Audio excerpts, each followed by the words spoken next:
येच बुद्धा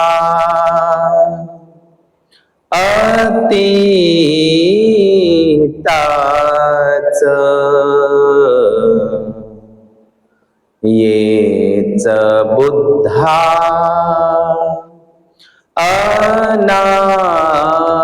अनागता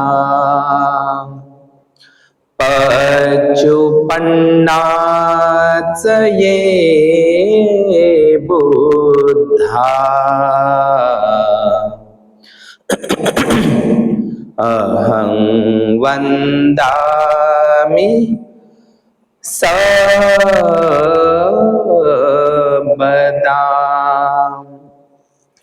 ये च धम्मा अतीताच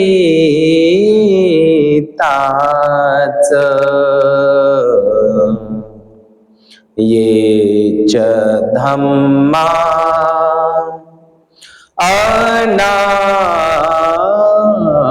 अनागता पचुपन्नाच ये धम्मा अहं वन्दामि सर्वदा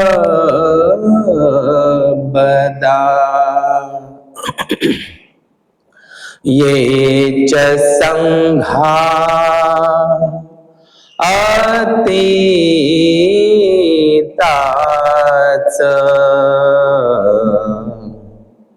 ये च संघा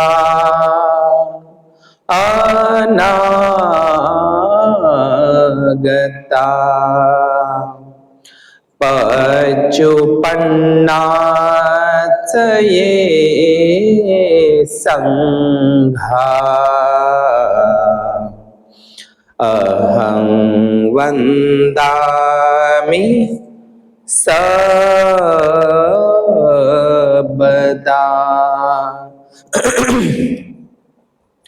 विश्व शांतीदूत, विश्व वंदनीय, द लाईट ऑफ वर्ल्ड या जगाचा प्रकाश, विश्वदीप, महान कारुणिक, अरहत सम्यक संबुद्ध, देवानं पियदसी, धम्मदायात धम्म चक्रवर्ती, महान सम्राट अशोक मौर्य, बोधिसत्व, विश्वरत्न, महामानव, the symbol of knowledge, the greatest Indian, the father of nation, जग बदलणारा बाप माणूस डॉक्टर बाबासाहेब आंबेडकर या तीनही महामानवांना तीवार अभिवादन पंचांग प्रणाम करून आज ज्येष्ठ पौर्णिमेच्या ज्येष्ठ मासो ज्येष्ठ पौर्णिमेच्या सर्वांना मंगल कामना, ज्येष्ठ पौर्णिमेच्या सर्वांना सदिच्छा, शुभेच्छा आणि मंगल मैत्री.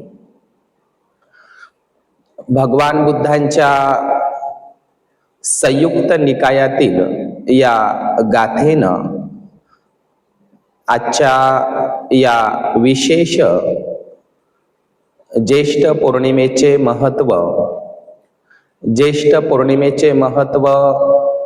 या संदर्भात तथागत बुद्धांच्या या संयुक्त गाथामधील या ओळीने त्याची सुरुवात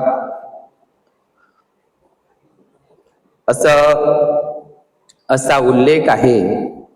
राजगृह पर्वतामध्ये विपुल पर्वत सर्वश्रेष्ठ आहे. हिमालय पर्वतामध्ये श्वेत पर्वत सर्वश्रेष्ठ आहे. आकाशामध्ये सूर्य सर्वश्रेष्ठ आहे. तारे नक्षत्रांमध्ये चंद्र सर्वश्रेष्ठ आहे. जलाशयामध्ये समुद्र सर्वश्रेष्ठ आहे. त्याचप्रमाणे या विश्वामध्ये देव मनुष्यांमध्ये बुद्ध सर्वश्रेष्ठ आहे. सुखो बुद्धानं उत्पादो, बुद्धाचा जन्म ही सुखदायक सुखकर अशी घटना आहे. या ज्येष्ठ पौर्णिमेचे महत्व या निमित्तानं 23 जून 1956 दिल्ली येथे डॉक्टर बाबासाहेब आंबेडकर बुद्ध पौर्णिमेच्या निमित्तानं असा उल्लेख करतात. डॉक्टर बाबासाहेब आंबेडकर यांच्या शब्दामध्ये पौर्णिमेचे वैशिष्ट्य काय आहे? डॉक्टर बाबासाहेब आंबेडकर बोलतात, चंद्राच्या प्रशांत पौर्णिमेच्या प्रशांत वातावरणात पूर्ण चंद्राच्या शीतलतेने माणसाला आपल्या कार्यांचे सिंहावलोकन शांततापूर्वक आणि गांभीर्याने करण्याची संधी मिळते. हेच पौर्णिमेचे वैशिष्ट्य होय. ज्येष्ठ पौर्णिमा, ज्याला पाली धम्म लिपीमध्ये जेष्ठ मासो असं म्हटलं जातं. जेठ म्हणजे ज्येष्ठ. जसं आपण हिंदीमध्ये जेठानी आणि देवरानी हा शब्द ऐकला असेल. जेठ हा शब्द मुळातच धम्मलिपी पालीतला शब्द आहे. जेठ संस्कारित भाषेमध्ये त्याला ज्येष्ठ म्हणतात, पाली धम्मलिपीमध्ये त्याला जेठ्ठ म्हणतात. आणि आपण जेठानी आणि देवरानी हा शब्द ऐकला असेल. या जेठ वरूनच हा जेठानी शब्द निर्माण झालेला आहे. आणि आपल्याला मी नेहमीच सांगत असतो की बौद्धांचे खरे सण 12 महिन्याच्या 12 पौर्णिमाच आहे.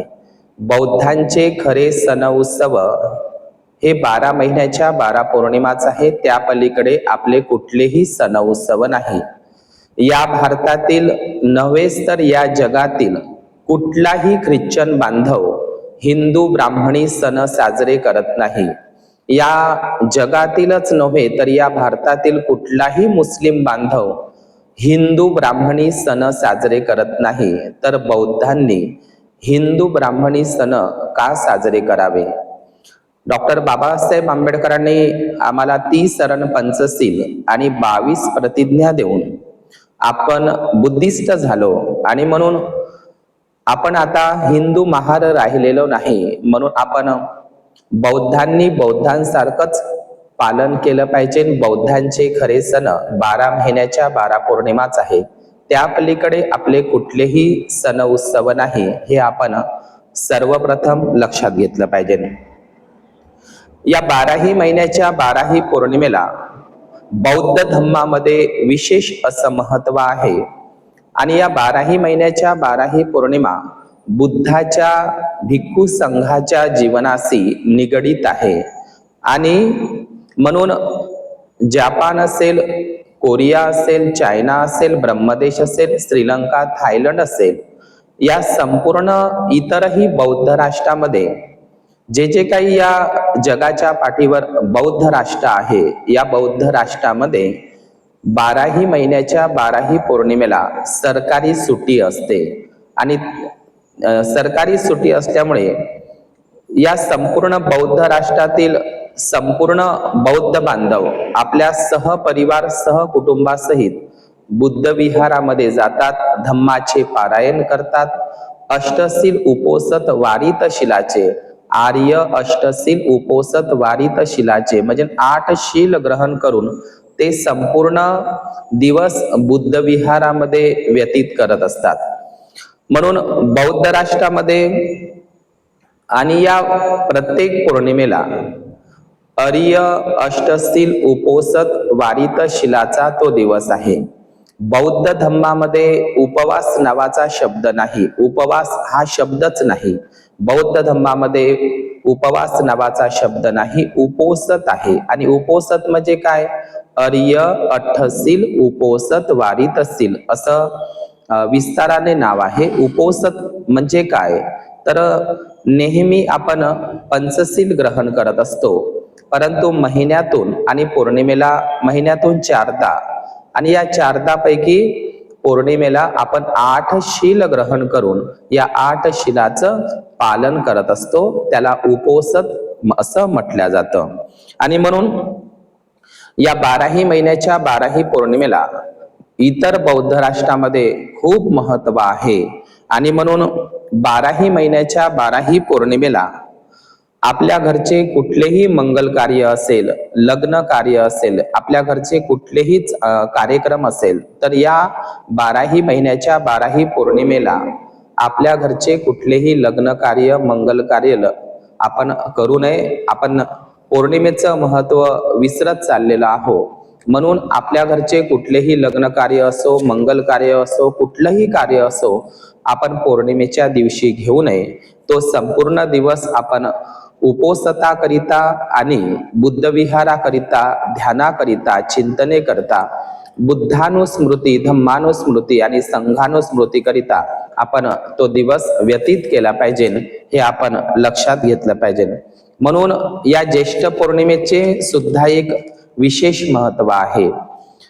ज्येष्ठ पौर्णिमेचे जे महत्व प्रतिपादित करीत असताना ज्येष्ठ पौर्णिमेचे सर्वप्रथम महत्व आपण लक्षात घेऊया. ज्येष्ठ पौर्णिमेचे प्रथम महत्व आहे तपस्सू आणि भल्लिक या दोन बंधूंची, जे दोन बंधू दोन व्यापारी आहे, हे दोघेही बंधू दोन व्यापारी आहे. तपस्सू आणि भल्लिक या दोन बंधूंची, या दोन व्यापाऱ्यांची धम्म दीक्षा या ज्येष्ठ पौर्णिमेला झालेली आहे. तर हे तपस्सू आणि भल्लिक यांचा जो जीवन परिचय आहे की तपस्सू आणि भल्लिक हे कलिंग देशातील, कलिंग देश ज्याला उत्कल देश म्हटलं जातं, कलिंग देश ज्याला आज म्हणजे ना बुद्धाच्या वेळी आणि महान सम्राट अशोकाच्या वेळी कलिंग देश या नावाने तो प्रदेश ओळखला जात होता, ज्याला आता आपण ओडिसा म्हणत असतो. ओडिसा हे जे राज्य आहे हे कलिंग देश म्हणून ओळखल्या जात होते. आणि या कलिंग देश म्हणजे आजच्या ओडिसा प्रांतामधीलच हे दोन बंधू, हे दोन व्यापारी होते. आणि हे दोनही भाऊ, हे दोन व्यापारी 500 बैलबंड्या घेऊन हे कलिंग ओडिसा देशातून हे व्यापाराकरिता निघालेले होते. तर उत्कल आणि उर्वेला, ज्यावेळी बोधगयेचे प्राचीन नाव उर्वेला वन आहे आणि ते उर्वेला वनाच्या दिशेनं उत्कल म्हणजे ओडिसा कलिंग देशातून उर्वेला या ठिकाणी आणि त्याही पलीकडे ते व्यापाराकरिता हे दोनही बंधू निघालेले होते. तपस्सू आणि भल्लिक याच्यामध्ये काही लोक म्हणतात की ते स्वर्णभूमी, एके काळामध्ये स्वर्णभूमी म्हणून ओळखली जाणारी ब्रह्मदेशातील म्यानमार या देशातील जम्बूद्वीपाचाच एक भाग होता. जम्बूद्वीपाचाच एक भाग म्यानमार ब्रह्मदेश होता बुद्धाच्या वेळी. तर काही लोक म्हणतात हे जे तपस्सू आणि भल्लिक आहे हे दोनही बंधू, दोन व्यापारी हे म्यानमार ब्रह्मदेशातील होते. परंतु हे आता आपण हे जे तपस्सू आणि भल्लिक आहे हे जे तथागत बुद्धांचे प्रथम दोन उपासक आहे, तर हे तपस्सू आणि भल्लिक या संदर्भात अनेक मतमान्यता आहे. आपण बौद्ध साहित्यामध्ये तपस्सू आणि भल्लिकाची कहाणी ऐकली असेल किंवा 7व्या शताब्दीमध्ये जो चीनी प्रवासी युआन शॉंग यांच्या सुद्धा भारत यात्रेमध्ये तपस्सू आणि भल्लिकचे वर्णन केलेले आहे. आपण केवळ बौद्ध साहित्य आणि युआन शॉंगच्या प्रवास वर्णनामध्येच तपस्सू आणि भल्लिकच्या संदर्भात माहिती बघितलेली आहे, परंतु अलीकडेच मात्र तपस्सू आणि भल्लिक यांचे पुरातात्विक प्रमाण सुद्धा प्राप्त झालेले आहे, सबूत प्राप्त झालेले आहे. पुरातात्विक सबूत प्राप्त झालेले आहे. ते पुरातात्विक सबूत उत्कल म्हणजे ओडिसा म्हणजेच कलिंग देशामध्ये ओडिसा राज्यामध्ये ते प्राप्त झालेले आहे. पुरातात्विक प्रमाण आणि सबूत म्हणजे हे तपस्सू आणि भल्लिक हे दोन व्यापारी ब्रह्मदेशातील की ओडिसा कलिंग देशातील या संदर्भातले पुरातात्विक प्रमाण सबूत आता प्राप्त झालेले आहे. आणि ते कुठे प्राप्त झालेले आहे तर ओडिसा या राज्यामध्ये जाजपूर नावाचा एक जिल्हा आहे. या जाजपूर जिल्ह्यामध्ये तारापूर नावाचे एक छोटेसे गाव आहे. या तारापूर नावाच्या छोट्याशा गावामध्ये तपस्सू आणि भल्लिक यांचे पुरातात्विक प्रमाण सबूत हे ओरिसा राज्यातीलच आहे, कलिंग देशातीलच आहे, याचे प्रमाण आता प्राप्त झालेले आहे. तर या ओडिसा राज्यातील जाजपूर जिल्ह्यातील तारापूर या गावामध्ये 2 अभिलेख प्राप्त झालेले आहे. पाली धम्मलिपी भाषेतील 2 अभिलेख प्राप्त झालेले आहे आणि ते 2 खंबे स्तंभ प्राप्त झालेले आहे, स्तंभांची तुकडे, आणि त्या स्तंभांवर पाली धम्मलिपीमध्ये म्हणजे 2 ते अभिलेख शिलालेख प्राप्त झालेले आहे. एका शिलालेखांवर एका स्तंभातील याच्यावर काही लिहिलेले आहे, केस थूप असं लिहिलेलं आहे. म्हणजे एका अभिलेखामध्ये केस थूप म्हणजे केस धातूंवर निर्माण केलेला थूप म्हणजे काय तर स्तूप. तर एका अभिलेखामध्ये केस स्तूप असं पाली प्राकृत धम्मलिपीमध्ये लिहिलेलं आहे आणि दुसऱ्या याच्यामध्ये भिक्खू तपूस दानम आणि केस स्तूप असे 2 स्तंभावर 2 धम्मलिपी पाली प्राकृतले अभिलेख जाजपूर जिल्हा ओडिसा राज्यामध्ये तारापूर या गावामध्ये प्राप्त झालेले आहे. आणि हे केस धातू स्तूप आहे 6वी शताब्दी ईसा पूर्व, तेव्हा बुद्ध जिवंत होते. बुद्ध हयात असताना, बुद्ध जिवंत असतानाच बुद्धांच्या केस धातूवर या 2 व्यापारी बंधूंनी, या 2 भावंडांनी, तपस्सू आणि भल्लिकनी त्यांच्या ओडिसा कलिंग देशामध्ये बुद्धाच्या केस धातूंवर स्तूप विहार निर्माण केलेले होते. आणि म्हणून त्या तारापूरला बुद्धाच्या काळातील काही विटा त्या ठिकाणी सुद्धा प्राप्त झालेल्या आहे.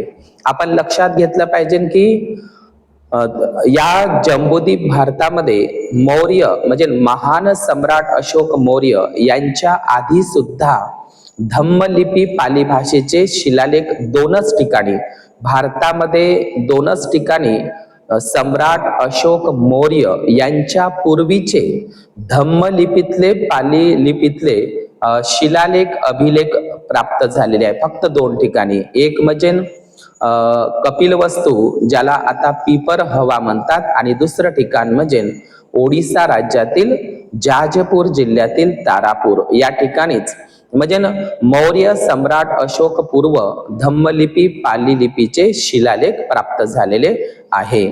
आणि म्हणून बुद्धत्व प्राप्तीनंतर या तपस्सू आणि भल्लिकची कहाणी सर्वांना माहीत आहे की तथागत भगवान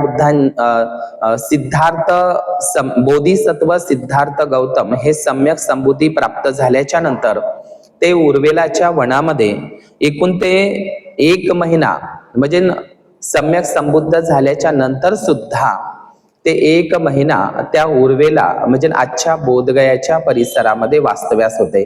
आपल्याला माहित आहे 40 दिवसामध्ये सिद्धार्थ गौतमाने सम्यक संबोधी प्राप्त केलेली आहे.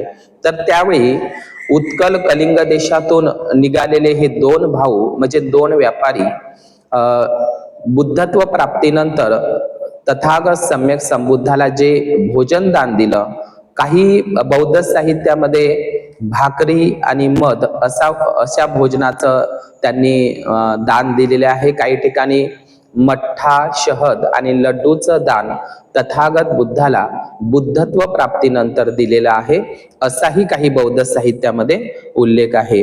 तर ज्यावेळी या तपस्सू आणि भल्लिक या 2 भावंडांनी म्हणजे 2 व्यापारी हे भावंड जे 500 बैलबंड्या घेऊन व्यापाराला निघाले होते आणि त्या बोधी वृक्षाच्या जवळून त्या निरंजना नदीच्या काठून त्या उर्वेला वनातून ते महामार्गाने जात असताना तथागत बुद्ध त्यांना बोधी वृक्षाखाली, पिंपळ वृक्षाखाली दिसले आणि या तपस्सू आणि भल्लिक 2 भावंडांनी या 2 व्यापाऱ्यांनी आपल्या 500 बैलबंड्या त्याच ठिकाणी सोडल्या आणि त्या ठिकाणी ते तथागत सम्यक संबुद्धाला भेटायला गेले. सोबतच तथागत सम्यक संबुद्धांना या 2ही भावंडांनी, तपस्सू आणि भल्लिक यांनी 2ही भावंडांनी तथागत सम्यक संबुद्धाला भोजनदान दिले आणि भोजनदान दिल्याच्या नंतर तथागत भगवान बुद्धांना ते शरण गेले. म्हणजे ज्या ज्येष्ठ पौर्णिमेच्या दिवशी तपस्सू आणि भल्लिक, आपण हे गोष्ट लक्षात घेतली पाहिजे, तपस्सू आणि भल्लिक हे तथागत बुद्धांचे प्रथम उपासक होय. हे प्रथम दोन उपासक होय, हे आपण लक्षात घेतलं पाहिजे. आणि मग ते तथागत भगवान बुद्धांना भोजन दान दिल्याच्या नंतर तथागत भगवान बुद्धांनी दानाचे अनुमोदन करत असताना त्यांना धम्माचा उपदेश केला. आणि त्यावेळी भिक्खू संघाची निर्मिती व्हायची होती. भिक्खू संघ ज्यावेळी तपस्सू आणि भल्लिक बुद्धाला शरण गेले त्यावेळी भिक्खू संघाची स्थापना व्हायची होती, भिक्खू संघाची निर्मिती व्हायची होती. म्हणून हे तपस्सू आणि भल्लिक हे दोन प्रथम बुद्धांचे उपासक केवळ बुद्धाला आणि धम्माला, म्हणजे बुद्ध रतन आणि धम्म रतन, बुद्ध शरण आणि धम्म शरण, बुद्ध रत्नाला आणि धम्म रत्नाला या दोन शरणागमन करूनच त्यांनी उपासकांची दीक्षा घेतली. म्हणजे आपण या ठिकाणी लक्षात घेतलं पाहिजे की त्यावेळी भिक्खू संघाची स्थापना व्हायचीच होती, बुद्ध सारनाथला वाराणसीला जायचेच होते. त्यामुळे या दोनही व्यापारी बंधूंनी बुद्ध शरण आणि धम्म शरण, बुद्ध रतन आणि धम्म रतन या दोन रत्नांना शरण जाऊन त्यांनी उपासकांची दीक्षा घेतलेली आहे. आणि ज्यावेळी हे तपस्सू आणि भल्लिक पुढच्या व्यापाराला निघत आहे त्यावेळी तथागत सम्यक संबुद्धांना ते तिवार पंचांग प्रणाम करतात, हात जोडतात आणि तथागत बुद्धाला म्हणतात की आम्ही पुढच्या प्रवासाला निघत आहोत, आपली काही खून म्हणून, निशाणी म्हणून आम्हाला काहीतरी उपहार, काहीतरी द्यावं. तथागत भगवान बुद्ध त्यावेळी तपस्सू आणि भल्लिक या दोन बंधूंना, या दोन व्यापाऱ्यांना, तपस्सूला 4 केस आणि भल्लिकला 4 केस, एकूण 4 8 केस दान करत असतात. 8 केस म्हणजे पुन्हा लक्षात घ्या, तपस्सूला 4 केस आणि भल्लिकला 4 केस असे एकूण 8 केस भगवान बुद्ध या दोन व्यापारी बंधूंना दान करत असतात. आणि आपण लक्षात घेतलं पाहिजे, नरसिंह गाथामध्ये उल्लेख आहे, सुनील सुकेसो. तथागत भगवान बुद्धांचे केस हे निळसर होते, मोरपंखी होते, घुंगराले होते आणि अत्यंत सुंदर तथागत बुद्धांचे केस होते. आपण लक्षात घेतलं पाहिजे की भगवान बुद्धांचे केस हे निळसर होते. आपण बोधगयेच्या मूर्तीला जर बघितलं महाबोधी महावीरातील तर आपल्याला ते केस दिसतात. तर भगवान बुद्धांचे ज्या केसांचं वर्णन नरसिंह गाथांमध्ये केलेलं आहे, सुनील सुकेसो, सुनील सुकेसो, सु म्हणजे चांगले, नील म्हणजे निळे आणि सुकेसो म्हणजे चांगले केस. म्हणजे भगवान बुद्धांच्या केसांचं वर्णन 32 लक्षणांमध्ये सुनील सुकेसो असं वर्णन आपण आलेलं आहे.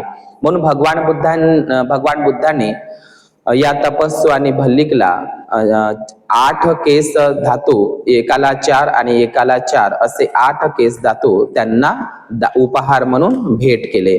आणि नंतर या व्यापाऱ्यांनी आपल्या उत्कल ओडिसा कलिंग देशामध्ये जाऊन बुद्धाच्या हयात असताना, बुद्ध जिवंत असताना बुद्धांच्या केस धातूंवर, या केसांवर स्तूप विहारांची निर्मिती केलेली होती. तर भगवान बुद्धांचे म्हणजे जे प्रथम दोन उपासक आहेत तपस्सू आणि भल्लिक, या तपस्सू आणि भल्लिकची जी उपासक म्हणून जी धम्म दीक्षा झाली तो दिवस ज्येष्ठ पौर्णिमेचा होता. म्हणून आपण लक्षात घेतलं पाहिजे की याच ज्येष्ठ पौर्णिमेला तपस्सू आणि भल्लिक या दोन व्यापारी भावंडांची धम्म दीक्षेचा दिवस हा ज्येष्ठ पौर्णिमेचा दिवस म्हणून मोठ्या उत्साहात जगभर साजरा केला जात असतो. आणि म्हणून काही लोकांची मान्यता आहे, मी यापूर्वीच सांगितलेलं आहे की काही लोकांची मान्यता आहे की हे तपस्सू आणि भल्लिक हे दोन व्यापारी ब्रह्मदेशातील म्यानमार मधले होते, परंतु मात्र तपस्सू आणि भल्लिक यांचे पुरातात्विक प्रमाण ओडिसा राज्यामध्ये प्राप्त झालेले आहे. आणि म्हणून हे आपण लक्षात घेतलं पाहिजे की त्याचे पुरातात्विक प्रमाण प्राप्त झालेले आहे. आणि म्हणून हे जे केस धातू आहे, भगवान बुद्धांचे केस धातूच्या संदर्भात जर आपण बघितलं तर तथागत सम्यक संबुद्धांनी ज्या आखाडी पौर्णिमेला गृहत्याग केला होता, तर सिद्धार्थ गौतमाने आपले जे सुंदर सुनील सुकेश आहे हे अनोमा नदीमध्ये त्यांनी कापून वपन करून ते टाकलेले होते अनोमा नदीमध्ये. हे आपण बौद्ध साहित्यामध्ये वाचत असतो. तर भगवान बुद्धांच्या आपण सर्वप्रथम हे लक्षात घेतलं पाहिजे की तथागत भगवान बुद्धांच्या महापरिनिर्वाणानंतर जे 8 महास्तूप आणि नंतर सम्राट अशोकाने 84,000 महास्तूप निर्माण केले होते. परंतु आपण प्रामुख्याने हे लक्षात येतं या उदाहरणावरून, तपस्सू आणि भल्लिकच्या उदाहरणावरून, की बुद्धाच्या महापरिनिर्वाणाच्या आधीच जिवंतपणीच तपस्सू आणि भल्लिक या 2 व्यापाऱ्यांनी बुद्धांच्या केस धातूंवर जिवंतपणीच स्तूप कलिंग देशामध्ये उभारला होता. त्याचे पुरातात्विक प्रमाण सबूत आता प्राप्त झालेले आहे. तर तथागत भगवान बुद्धांचे केस धातू सध्याला आपल्याला आजही अस्तित्वात आहे ते पाहायला मिळतात. सध्याला भगवान बुद्धांचे केस धातू जे जम्बूद्वीपामध्ये स्वर्णभूमी म्हणून ओळखल्या जाणारा जो देश आहे स्वर्णभूमी म्हणून, तर तो स्वर्णभूमी म्हणून देश ज्याला आता नवीन नाव आहे ब्रह्मदेश किंवा त्याला म्यानमार म्हणतात. तर या ब्रह्मदेश म्यानमारला बुद्धाच्या वेळी स्वर्णभूमी म्हणून ओळखल्या जात होते. तर या स्वर्णभूमीमध्ये या ब्रह्मदेश म्यानमारमध्ये जगप्रसिद्ध श्वेडेगॉन पॅगोडा आहे. श्वेडेगॉन पॅगोडा हा रंगून मध्ये आहे. ब्रह्मदेशाची जी राजधानी आहे रंगून किंवा ज्याला यंगून म्हणतात, या रंगून यंगून मध्ये श्वेडेगॉन पॅगोडा ब्रह्मदेशामध्ये बुद्धाचे सुनील सुकेश केस धातू त्याच्यावर महास्तूप बांधलेला आहे. आणि लक्षात घ्या जी तिसरी धम्म संगीती महान सम्राट अशोक मौर्य आणि मोगलीपुत्र तिस्स यांच्या नेतृत्वामध्ये पाटलीपुत्र पटण्याला अशोकाराम महाविहारामध्ये जे तिसरी विश्व बौद्ध धम्म संगीती भरविण्यात आली होती. आणि या तिसऱ्या धम्म संगीतीमध्ये देश विदेशामध्ये धम्म प्रचार आणि प्रसाराकरिता अनेक भिक्खूंना पाठविण्यात आलं होतं. तर तथागत म्हणजे महान सम्राट अशोकांनी धम्माचा प्रचार आणि प्रसार करण्याकरिता जे अर्हत 2 भिक्खू आहे सोन आणि उत्तर या अर्हत 2 भिक्खूला महान सम्राट अशोकांनी ब्रह्मदेशामध्ये स्वर्णभूमीमध्ये धम्म प्रचार आणि प्रसाराकरिता पाठवलेलं होतं. हे सोन आणि उत्तर हे अर्हत भिक्खू हे श्वेडेगॉन पॅगोडा या ठिकाणी ते राहिलेले आहे. त्यांनी त्या ठिकाणी भगवान बुद्धांच्या केस धातूंची पूजा केलेली आहे. त्या ठिकाणी त्यांनी वास्तव्य केलेलं आहे. हे आपण लक्षात घेतलं पाहिजे. तर बुद्धा हे जे सोन आणि उत्तर आहे, तर आपण म्हणजे आज भगवान बुद्धांच्या केस धातूचा उल्लेख आला म्हणून भगवान बुद्धांचे केस धातू लक्षात घ्या. भगवान बुद्धांचे केस धातू सध्याला ब्रह्मदेश म्यानमार येथे श्वेडेगॉन पॅगोडा या ठिकाणी त्याच्यावर स्तूप बांधलेला आहे. दुसरे भगवान बुद्धांचे केस धातू श्रीलंका या ठिकाणी सुद्धा भगवान बुद्धांचे केस धातू श्रीलंकेमध्ये प्राचीन महियांगन महाविहार आहे, स्तूप आहे. त्या ठिकाणी श्रीलंकेला सुद्धा भगवान बुद्धांचे केस धातू आजही अस्तित्वात आहे. तथागत भगवान बुद्धांचे केस धातू एकेवेळी जम्बूद्वीप भारताचाच भाग असलेला आता ज्याला बांगलादेश म्हणतात, या बांगलादेशमध्ये चितगाव जे प्राचीन काळामध्ये चैत्य गाव होतं, ज्याला आता लोक चितगाव म्हणतात, परंतु ते प्राचीन चैत्य गाव होतं. तर त्या चितगाव बांगलादेशातील चितगाव या ठिकाणी सुद्धा भगवान बुद्धांचे केस धातू आहे. तर अशा प्रकारे केस धातू हे पृथ्वी धातूमध्ये येत असतात. या 4 महाभूतांपैकीच्या एका महाभूतांपैकी पृथ्वी धातूमध्ये हे केस धातू असतात. तर भगवान बुद्धांच्या केस धातूंची मी जे तुम्हाला सांगितलंय ब्रह्मदेश, श्रीलंका आणि बांगलादेश अशा एकूण 3 देशांमध्ये आणि इतरही काही देशांमध्ये केस धातू असल्याची मान्यता आहे. तर अशा प्रकारे केस धातू जे तपस्सू आणि भल्लिकला दान केले होते तथागत सम्यक संबुद्धांनी, ती पौर्णिमा म्हणजे ज्येष्ठ पौर्णिमा होय. आणि याच ज्येष्ठ पौर्णिमेला तपस्सू आणि भल्लिक यांनी बुद्ध धम्माची उपासकांची धम्म दीक्षा सुद्धा घेतलेली होती. तो दिवस म्हणजे ज्येष्ठ पौर्णिमा होय, हे आपण लक्षात घेतलं पाहिजे. या ज्येष्ठ पौर्णिमेचा हा जो विषय आहे थोडा लांबलचक होण्याची शक्यता आहे आणि म्हणून आपण हा संपूर्ण व्हिडिओ श्रवण करावा, ग्रहण करावा. आणि म्हणून पौर्णिमेचं महत्व सांगत असताना ते शॉर्टकट मध्ये होत नाही, अल्पसा होत नाही, कारण धम्मा हा महासागरासारखा आहे. म्हणून हा ज्येष्ठ पौर्णिमेचा जो विषय आहे, हे जे प्रवचन आहे, विशेष धम्मदेशना आहे, हे थोडी लांबलचक होण्याची शक्यता आहे. तर ज्येष्ठ पौर्णिमेचं प्रथम महत्व हे आपण बघितलं. आता ज्येष्ठ पौर्णिमेचे दुसरे महत्व आपण समजून घेऊया. तर ज्येष्ठ पौर्णिमेचे दुसरे महत्व आहे सुजाता सेनानी पुत्री सुजाताची उपासिका म्हणून धम्मदीक्षा, हे ज्येष्ठ पौर्णिमेचे दुसरे महत्व आहे. आपण सर्वप्रथम लक्षात घेतलं पाहिजे की तथागत सम्यक संबुद्धाचे प्रथम उपासक कोण. तर तथागत सम्यक संबुद्धाचे प्रथम उपासक तपस्सू आणि भल्लिक हे तथागत बुद्धांचे प्रथम उपासक होय, हे आपण लक्षात ठेवलं पाहिजे. आता आपण बघूया तथागत सम्यक संबुद्धाची प्रथम उपासिका कोण, तथागत बुद्धांची प्रथम उपासिका कोण, महिला उपासिका कोण. तर तथागत बुद्धांची प्रथम महिला उपासिका सुजाता होय, हे आपण लक्षात ठेवलं पाहिजे. आपण हे लक्षात घेऊया की तपस्सू आणि भल्लिक हे फक्त बुद्धरत्नाला, धम्मरत्नाला शरण गेले होते, परंतु उपासिका सुजाता ही बुद्धाची प्रथम उपासिका सुजाता, महाउपासिका विशाखा आहे, ही गोष्ट अलग आहे, परंतु बुद्धाची पहिली उपासिका कोण, तर ती सुजाताच आहे. तर ही सुजाता ही सुजाता बुद्धरत्नाला, धम्मरत्नाला आणि संघरत्नाला म्हणजे तीनही रत्नाला शरण गेली, म्हणजे भिक्खू संघाची स्थापना झालेली होती. म्हणजे आपण हे लक्षात घ्या की तपस्वी आणि भल्लिक हे फक्त बुद्धरत्न, धम्मरत्न या दोन शरणांनाच या दोन रत्नांचंच त्यांनी शरणागमन केलेलं आहे, परंतु सुजाता बुद्धरत्न, धम्मरत्न आणि संघरत्न या रत्नाला ती शरण गेलेली आहे. आणि म्हणून बुद्धाची सर्वात प्रथम महिला उपासिका कोण आहे, तर ती सेनानी पुत्री सुजाता आहे. म्हणून या सेनानी पुत्री जगतजननी सुजाता हिची धम्मदीक्षा उपासिका म्हणून तिची जी धम्मदीक्षा झाली तो दिवस म्हणजे ज्येष्ठ पौर्णिमेचा होय.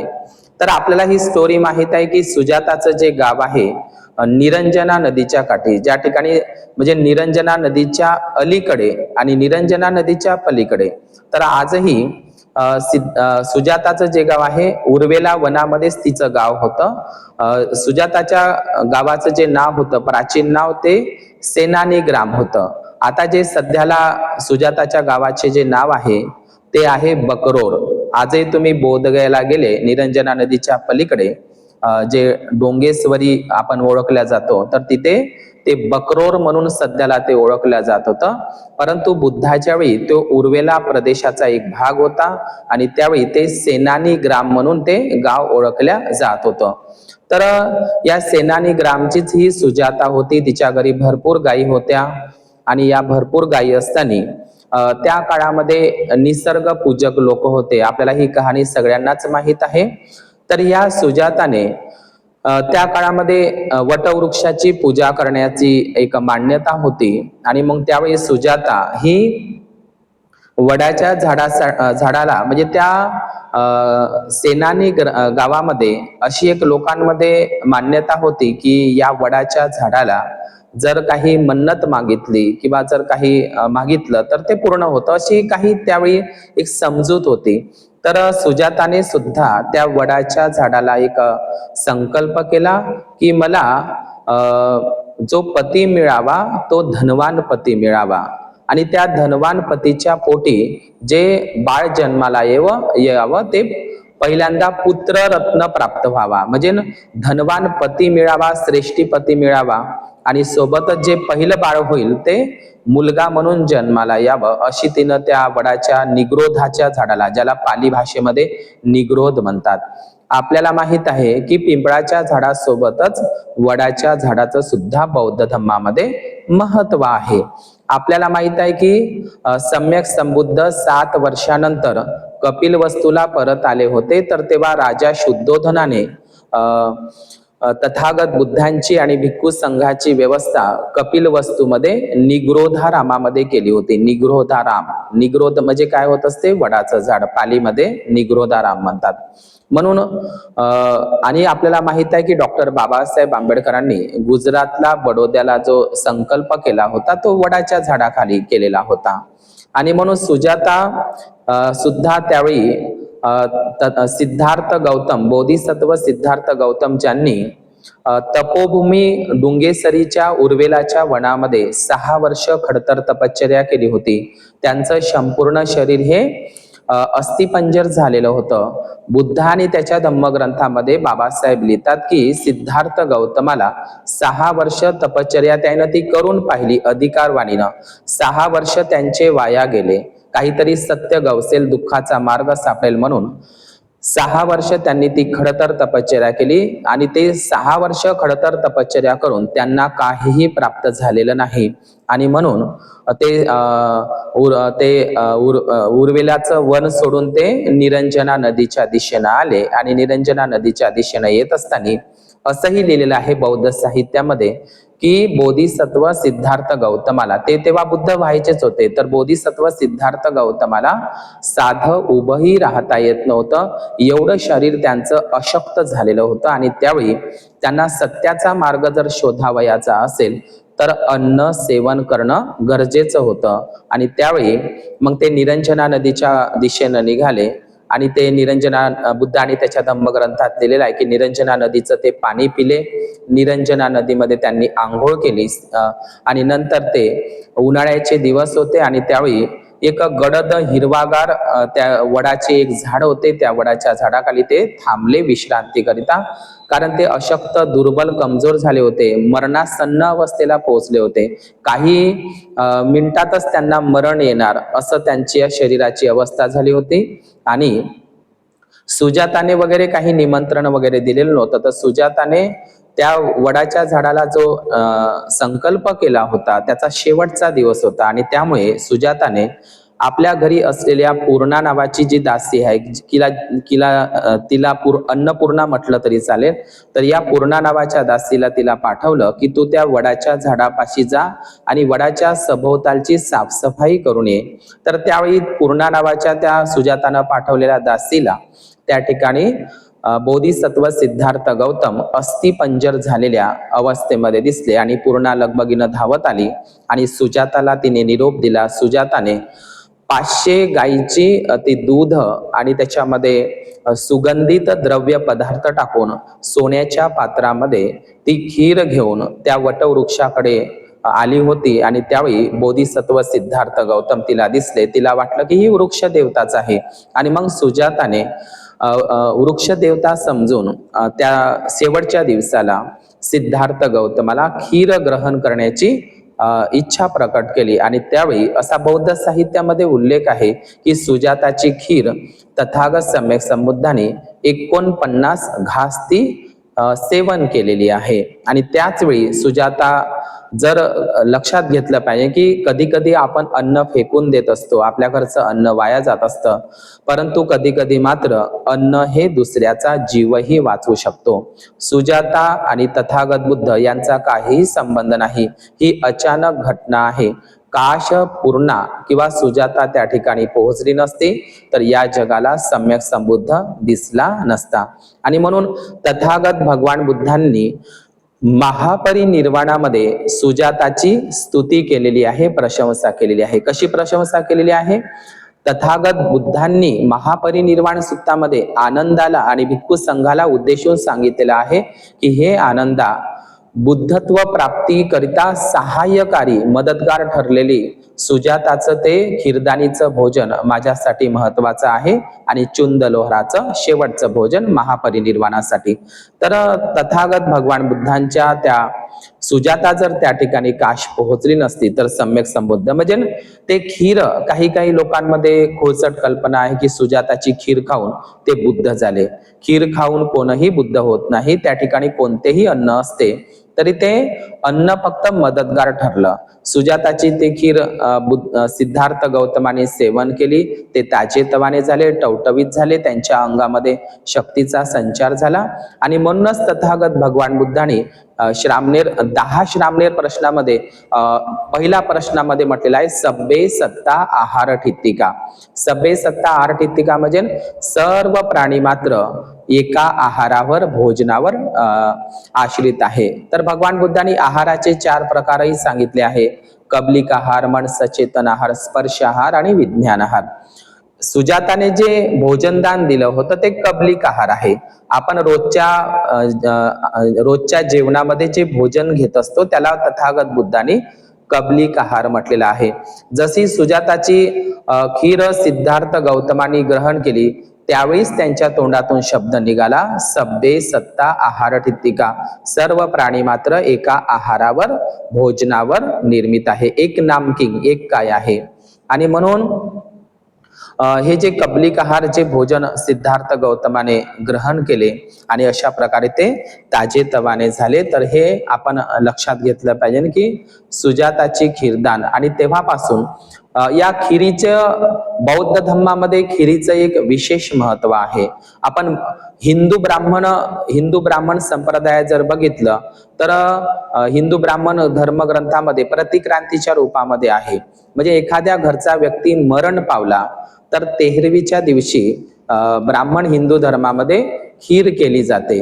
परंतु बौद्ध धर्मामध्ये 12ही महिन्याच्या 12ही पौर्णिमेला आणि कुठल्याही मंगल प्रसंगी, शुभ प्रसंगी या खिरीचं महत्व आहे. आणि म्हणून हे आपण लक्षात घेतलं पाहिजे. तथागत भगवान बुद्धांनी खीर भोजनाचं सुद्धा स्तुती प्रशंसा केलेली आहे. बुद्धाने त्याचा धम्मग्रंथ जर वाचला तर विशाखा महाउपासिका विशाखा मातेनं तथागत भगवान बुद्धाला जे 8 वर मागितले होते त्या 8 वरामध्ये 7 नंबरचा जो वर आहे त्याच्यामध्ये महाउपासिका विशाखा अशी म्हणत आहे तथागता मी भिक्खू संघाला आजीवन खीर दान देऊ इच्छिते. म्हणजे खीर ही पचायला हलकी असते आणि म्हणून भगवान बुद्धाने खिरीचं सुद्धा एक महत्व सांगितलेलं आहे. आणि म्हणून सुजाता आणि खीर हे एक समीकरणच झालेलं आहे. सुजाता नाव आठवलं की आपल्याला खीर हा शब्द आठवतो. खीर आठवली का सुजाताचं नाव आपल्या डोळ्यासमोर येत असतं. आणि म्हणून बौद्ध राष्ट्रामध्ये इतर मंगल प्रसंगी खिरीला महत्व आहे. म्हणून आपणही भारतातील बौद्धांनी आपण खिरीला महत्व दिलं पाहिजे. आपण 14 एप्रिलला केक कापतो. केक परंपरा ही ख्रिश्चनांची परंपरा आहे, बौद्धांची नाही. 14 एप्रिल असो का 12 महिन्याच्या 12 पौर्णिमा असो, आपण खिरीलाच महत्व दिलं पाहिजे. केक कापणं, हातात चाकू पकडून केक कापणं ही परंपरा बुद्धिस्ट परंपरा नाही आहे. आणि म्हणून अशा प्रकारे सुजाताने खीरदान केल्याच्या नंतर तर आजही हे सुजाताचं नाव अग्र क्रमांकानं घेतलं जातं. मी पुनश्च सांगतो की तथागत भगवान बुद्धांची प्रथम उपासिका, महिला उपासिका सुजाता ही होय. तर ज्यावेळी सिद्धार्थ गौतमाने त्या वटवृक्षा झाडाखाली सुजाताच्या हातची खीर ग्रहण केली आणि त्याच वेळी त्या उर्वेला वनामध्ये जे 5 परिव्राजक संन्यासी होते, आपल्याला माहित आहे, जे पुढे जाऊन 5 भिक्खू बनतात. सुजाताच्या हातची खीर खाल्ल्यामुळे यांनी व्रतभंग केलेला आहे. म्हणून ते 5ही परिव्राजक संन्यासी सिद्धार्थ गौतमाला सोडून जात असतात. आता सोडून कुठे जातात? ते उर्वेला, बोधगया सोडून सारनाथ, वाराणसी, इसिपतनला जात असतात. नंतर ते पुढे जाऊन ते कहाणी सगळ्यांना माहीतच आहे. तर सुजाताच्या हातचं खीर ग्रहण केल्यामुळे ते नाराज होतात आणि ते निघून जात असतात. तर त्यावेळी म्हणजे हे सुजाता हे जे नाव आहे, आमच्या वर्धा जिल्ह्यामध्ये तर सुजाता नाव इतकं फेमस आहे. संपूर्ण SC ST OBC बांधवांमध्ये तुम्हाला सुजाता नाव हे दिसेल. आमच्या वर्धा जिल्ह्यामध्ये तर सुजातपूर म्हणजे वर्धा जिल्ह्यामध्ये समुद्रपूर तालुका आहे. या समुद्रपूर तालुक्यामध्ये वर्धा जिल्ह्यातील सुजातपूर नावाचं एक गाव आहे. याच वर्धा जिल्ह्यामध्ये आष्टी तालुका आहे. या आष्टी तालुक्यामध्ये सुजातपूर नावाचं आणखी एक गाव आहे. म्हणजे वर्धा जिल्ह्यामध्येच सुजातपूर नावाचे 2 गाव आपल्याला दिसतात. आणि सुजाता नावाचा तर हिंदी सिनेमा सुद्धा आलेला होता. सुजाता नावाची तर कादंबरी सुद्धा आहे. तर ही सुजाता इतकी फेमस आहे बौद्ध साहित्यामध्ये. आपण अजंठा वेरूळच्या लेण्यामध्ये जर गेलो तर तिथेही सुद्धा सुजाता बुद्धाला खीरदान देत असताना ते शिल्प आपल्याला अजंठा वेरूळला पाहायला मिळते.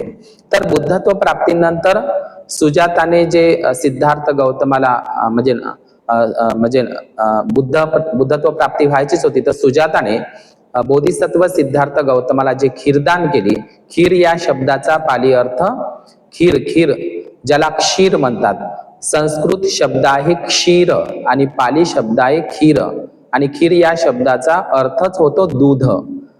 आपण लक्षात घ्या, तुम्ही क्षीरसागर हा शब्द ऐकला असेल. क्षीर, क्षीर म्हणजे हा संस्कृत शब्द आहे. क्षीर म्हणजे दूध होत असते आणि क्षीरलाच पालीत धम्मलिपीमध्ये खीर म्हणतात. वास्तविक पाहता ते दुधाचंच दान आहे, परंतु त्याच्यामध्ये पदार्थ, सुगंधी द्रव्य, चावल वगैरे, तांदूळ वगैरे टाकण्यात आले म्हणून ते खीर झालेले. वास्तविक पाहता ते दूधच आहे, किंवा ज्याला आजच्या भाषेमध्ये बासुंदी सुद्धा आपण म्हणत असतो.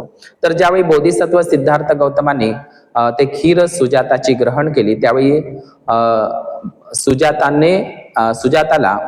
सुजाताने अभिवचन दिले, एक वचन दिले की आपल्याला जर काही सत्याचा मार्ग, दुःखमुक्तीचा मार्ग जर गवसला, सापडला तर तो तुम्ही मला सांगावा. असं अभिवचन घेऊन, वचन घेऊन सिद्धार्थ गौतम त्या ठिकाणी, मग आपल्याला माहीतच आहे की मग बोधिसत्व सिद्धार्थ गौतम स्वस्ती नावाच्या एका गरीब शेतकऱ्याच्या मुलाच्या हातून 4 गवताच्या मुठी घेतात आणि त्याचं वज्रासन, पिंपळ वृक्षाखाली वज्रासन मांडतात आणि मग ते सम्यक संबुद्धी प्राप्ती करत असतात.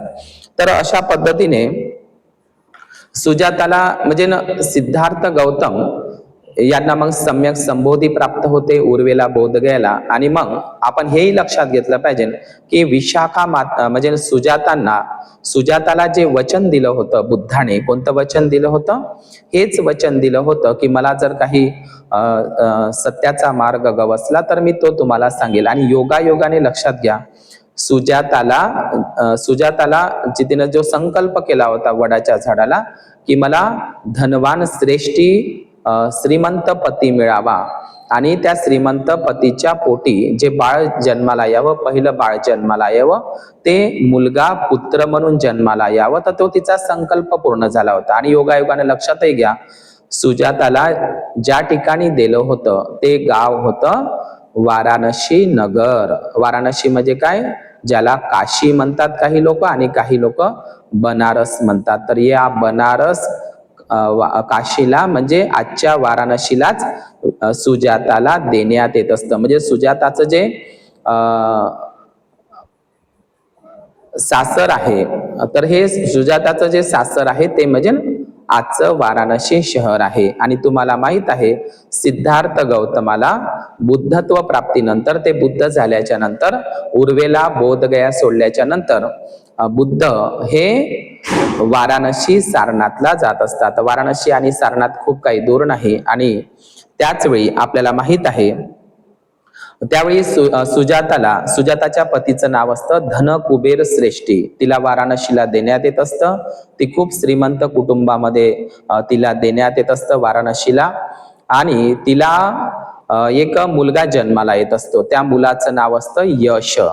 आपल्याला माहित आहे बुद्ध आणि त्याच्या धम्मग्रंथामध्ये 5 भिक्खूंची प्रवज्या झाल्याच्या नंतर जो नाच गाणे, तमाशे, मनोरंजन आणि दारू पिणारा होता, मद्यपी म्हणजे एकदम दारूच्या आहारी गेलेला, मनोरंजन करणारा, नाच तमाशे करणारा, त्याच्यासोबत वाईट मित्रांची संगती असलेला जो यश आहे, हा यश ज्याला सुखाची शिसारी येते, हे बुद्ध आणि त्याच्या धम्मग्रंथामध्ये लिहिलेलं आहे. तर हा यश एक दिवस भटकत भटकत सारनाथच्या इसी प्रतन मृगदाय वनामध्ये येतो आणि सकाळी सकाळी बुद्धाची आणि यशची भेट होत असते. यश हा दारूच्या आहारी गेलेला असतो. नाच गाणे तमाशे याच्यामध्येच त्याचं जीवन गेलेलं असतं आणि तो खूप चिंतित झालेला असतो. तर त्यावेळी तथागत भगवान बुद्ध यशला धम्म दीक्षा देतात, प्रवज्जा देत असतात. हे आपण लक्षात घेतलं पाहिजे. तर ज्या दिवशी प्रवज्जा देत असतात यशला, तर त्याचे आई वडील यशचा शोध घेत घेत ते सारनाथ इसी पतन वनामध्ये येत असतात, यशचे आई वडील. तर यशचे आई म्हणजे जे यश भिक्खू आहे, भगवान बुद्धांचे 6वे शिष्य भिक्खू. तर हे 6वे शिष्य भिक्षू यश म्हणजेच सुजाताचा मुलगा होय, ज्या सुजाताने सिद्धार्थ गौतमाला खीरदान केलेली होती. या सुजाताचाच पुत्र यश होय, जो बुद्धाचा 6वा भिक्खू बनत असतो. आपण बौद्ध साहित्यामध्ये लक्षात घेतलं पाहिजे की बौद्ध साहित्यामध्ये सुजाता नावाचे 2 पात्र आहे. एक सुजाता सुदत्त महाउपासक सुदत्त अनाथ पिंडकाची सुनबाई, जिला 7 प्रकारच्या भार्या म्हणून बुद्ध समजावून सांगतात, ती सुजाता वेगळी आणि सिद्धार्थ गौतमाला खीरदान करणारी सुजाता वेगळी आहे. हे आपण लक्षात घेतले पाहिजे. तर ही सुजाताचाच मुलगा यश आहे आणि आपण लक्षात घेतलं पाहिजे यश वरूनच यशवंत हा शब्द तयार झालेला आहे. ज्योतिबा फुले यांनी आपल्या दत्तक मुलाचं नाव यशवंत ठेवलेलं होतं आणि डॉक्टर बाबासाहेब आंबेडकरांनी सुद्धा आपल्या पहिल्या बाळांचं नाव यशवंत ठेवलं होतं. तर हा यश भिक्खूवरूनच ते नाव नंतर ते विस्तारित झालेलं आहे. आणि म्हणून आपल्याला आपण लक्षात ठेवावं की यश हा सुजाताचाच मुलगा आहे आणि सुजाताला वाराणसी नगरामध्ये देण्यात आलं होतं. तर त्यावेळी यश तर भिक्खू बनला, यशचे मित्रही भिक्खू बनले आणि त्याच वेळी यशच्या आई वडिलांनी म्हणजे सुजाताने सुद्धा इसी पतन मृगदाय वनला सारनाथला सहपरिवार कुटुंबासहित उपासिकाची दीक्षा घेतली.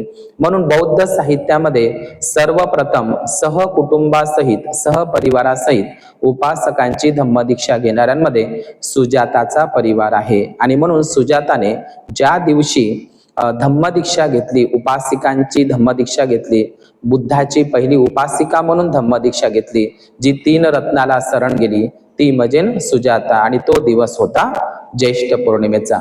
आपण पुढे लक्षात घेतलं पाहिजे की ही जी सुजाता आहे, तर ही सुजाताचा जो मुलगा आहे यश, हा यश भिक्खू नंतर बुद्धाच्या 85 अग्रश्रावक भिक्खूंमध्ये महान भिक्खू यश आहे.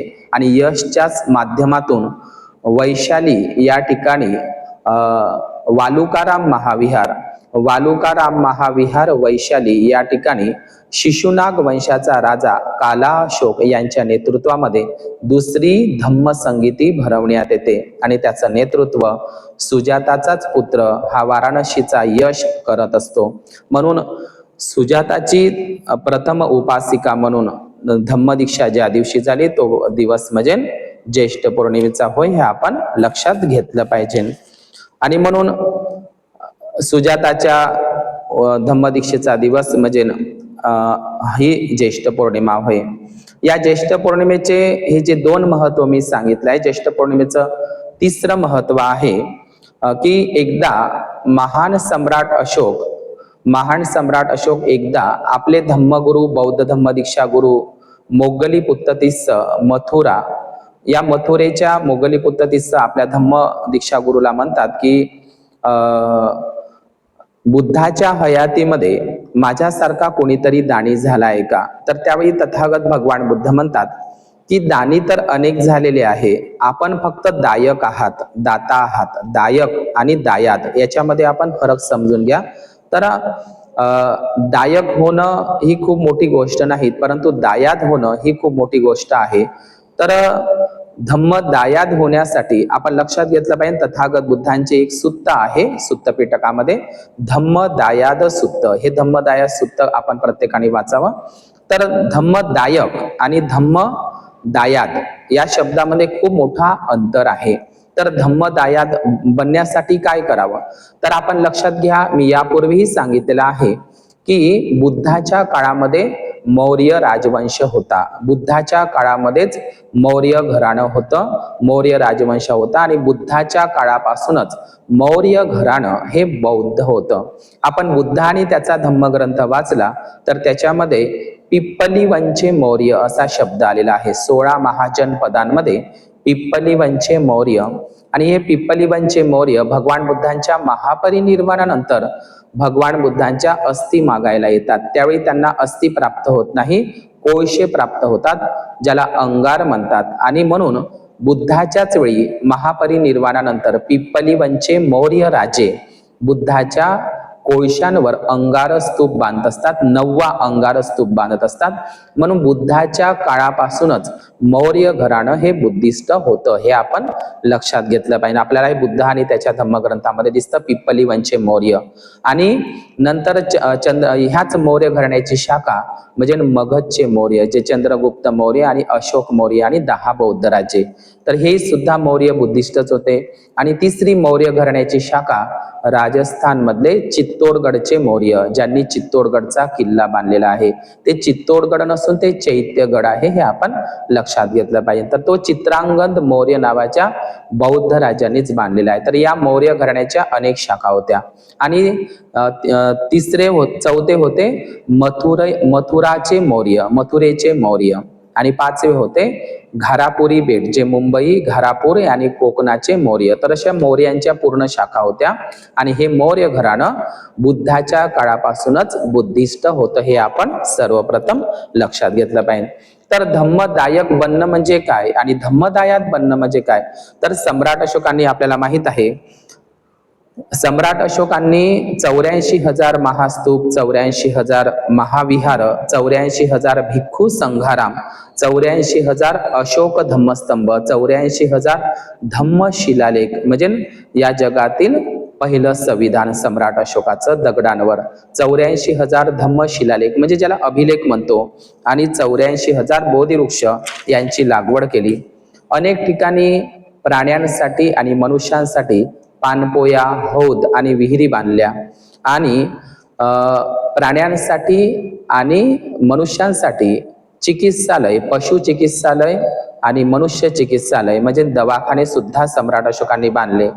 समृद्धी महामार्ग जे म्हणत असतो आपण, तर असे समृद्धीसारखे महामार्ग सम्राट अशोकांनी निर्माण केले संपूर्ण जम्बूद्वीप भारतात. महानगर, जिथे जिथे 84,000 महास्तूप, महाविहार, ते महानगर म्हणून, स्मार्ट सिटी म्हणून जम्बूद्वीपामध्ये भारतात उदयास आली होती सम्राट अशोकाच्या काळामध्ये. या दोन्ही महामार्गावर वडाची, पिंपळाची, आंब्याची, अनेक वन औषधीची झाडं म्हणजे झाडांची लागवड सुद्धा केली, वृक्षारोपण केलं. दुसरी गोष्ट, नदीची स्वच्छता केली. आज जर बघितलं की जगामध्ये सर्वात घाणेरड्या, दुर्गंध आणि अस्वच्छ नद्या जर कुठल्या असेल तर त्या भारतातील आहे. पण सम्राट अशोकाच्या काळामध्ये नद्या ह्या दुधासारखं पाणी होतं, स्वच्छ नद्या होत्या. आणि म्हणून सम्राट अशोकांनी सुदर्शन झील बांधली गुजरातला, जुनागडला. त्याचप्रमाणे सम्राट अशोकांनी धम्मसहल, धम्म यात्रा केल्या. आणि बौद्ध स्थळांचा शोध सुद्धा सम्राट अशोकांनी धम्मदीक्षा गुरु मोगलीपुत्र तिस्सांच्या मार्गदर्शनात केला. नेपाळमधील देवपाटण शहर असेल, काश्मीरमध्ये श्रीनगर असेल, तर जिथं जिथं 84,000 महास्तूप, महाविहार, ते शहर म्हणून, महानगर म्हणून, धम्मनगर म्हणून सम्राट अशोकांनी निर्माण केली. तर 84,000 महास्तूप, 84,000 महाविहार आणि 84,000 धम्मशिलालेख, तर काही शिल्लक आहे का? धम्मदायात बनण्यासाठी काय करावं लागेल? तर धम्मदायात बनण्यासाठी रक्ताचा पोटचा गोळा दान करावा लागतो. आणि म्हणून सम्राट अशोकांना मोगलीपुत्र तिस्सा धम्मदीक्षा गुरु म्हणतात. आपण रक्ताचा पोटचा गोळा दान करावा. म्हणजे भिक्खू बनण्याकरिता मुलाला आणि भिक्खुणी बनण्याकरता मुलीला, राजकुमारीला दान करावं, असं सम्राट अशोकाला ते सूचित करतात. आणि त्यावेळी आपण लक्षात घेतलं पाहिजे की त्यावेळी महामहेंद्राचं वय असतं 20 वर्षाचं आणि संघमित्राचं वय असतं 18 वर्षाचं. तर बौद्ध साहित्यामध्ये महान सम्राट अशोकाचा जो इतिहास जर वाचायचा असेल तर महावंश, दीपवंश, अशोकावदान, दिव्यावदान, मुद्रा राक्षस हे ग्रंथ आपण वाचले पाहिजे. आणि सोबतच सम्राट अशोकाचा रिअल इतिहास आणि खराखुरा इतिहास जर वाचायचा असेल तर चार्ल्स एलन आणि पॅट्रिक ऑलिव्हेल हे सम्राट अशोकाचे पुस्तक आपण मागून घ्यावे हिंदी अनुवादामध्ये. चार्ल्स एलन आणि पॅट्रिक ऑलिव्हेल हे श्रीलंकेचे लेखक आहे. तर ते पुस्तक आपण नक्कीच वाचावे. तर या ग्रंथामध्ये आपण लक्षात घ्या की सम्राट अशोकाने जे काही शासन केलेलं आहे या जम्बूद्वीप भारतावर, ते शासन प्रशासन नाही, ते धम्मानुशासन आहे. ते राजा भवतु धम्मिको, राजा जर धम्मवान असेल तर प्रजा सुद्धा धम्मवान होत असते. तर सम्राट अशोकांनी कलिंगाच्या युद्धाच्या पश्चातापानंतर त्यांनी बौद्ध धम्माची दीक्षा घेतली. तर सम्राट अशोकांनी जी तिसरी धम्म संगीती, विश्व बौद्ध धम्म संगीती भरवली अशोकाराम महाविहार पाटलीपुत्र पटण्याला, मोगली पुत्र तिस्स. तर त्यावेळी सम्राट अशोकाच्या वेळी बौद्ध धम्मामध्ये 18 पंथ उपपंथ तयार झाले होते. जसं आपण हिनयान, महायान, वज्रयान, तंत्रयान म्हणत असतो. तर सम्राट अशोकाच्या वेळी बौद्ध धम्मामध्ये 18 पंथ उपपंथ निर्माण झाले होते. आणि म्हणून भगवान बुद्धांची मूळ शिकवण, प्रमाणित शिकवण सुरक्षित राहावी याकरिता महान सम्राट अशोकांनी मोगली पुत्र तिस्स यांच्या मार्गदर्शनात अशोकाराम महाविहार पाटलीपुत्र पटना गंगा नदीच्या किनाऱ्यावर त्यावेळी तिसरी विश्व बौद्ध धम्म संगीती भरवण्यात आली होती. आणि म्हणून धम्म ग्रंथाचा म्हणजे सम्राट अशोकाने बौद्ध धम्माची दीक्षा घेतली किंवा नाही याचा पुरावा आता पुरातात्विक पुरावा प्राप्त झालेला आहे. राजस्थान या राज्यामध्ये विराटनगरला बुधसी धम्मसी संघसी बुद्ध धम्माची दीक्षा सम्राट अशोकाने घेतली किंवा नाही याचा पुरातात्विक सबूत पुरावा आता शिलालेखांमध्येच प्राप्त झालेला आहे. आणि म्हणून सम्राट अशोकांनी काही धम्म सूत्रांचा आदेश सुद्धा शिलालेखांवर दिलेला आहे.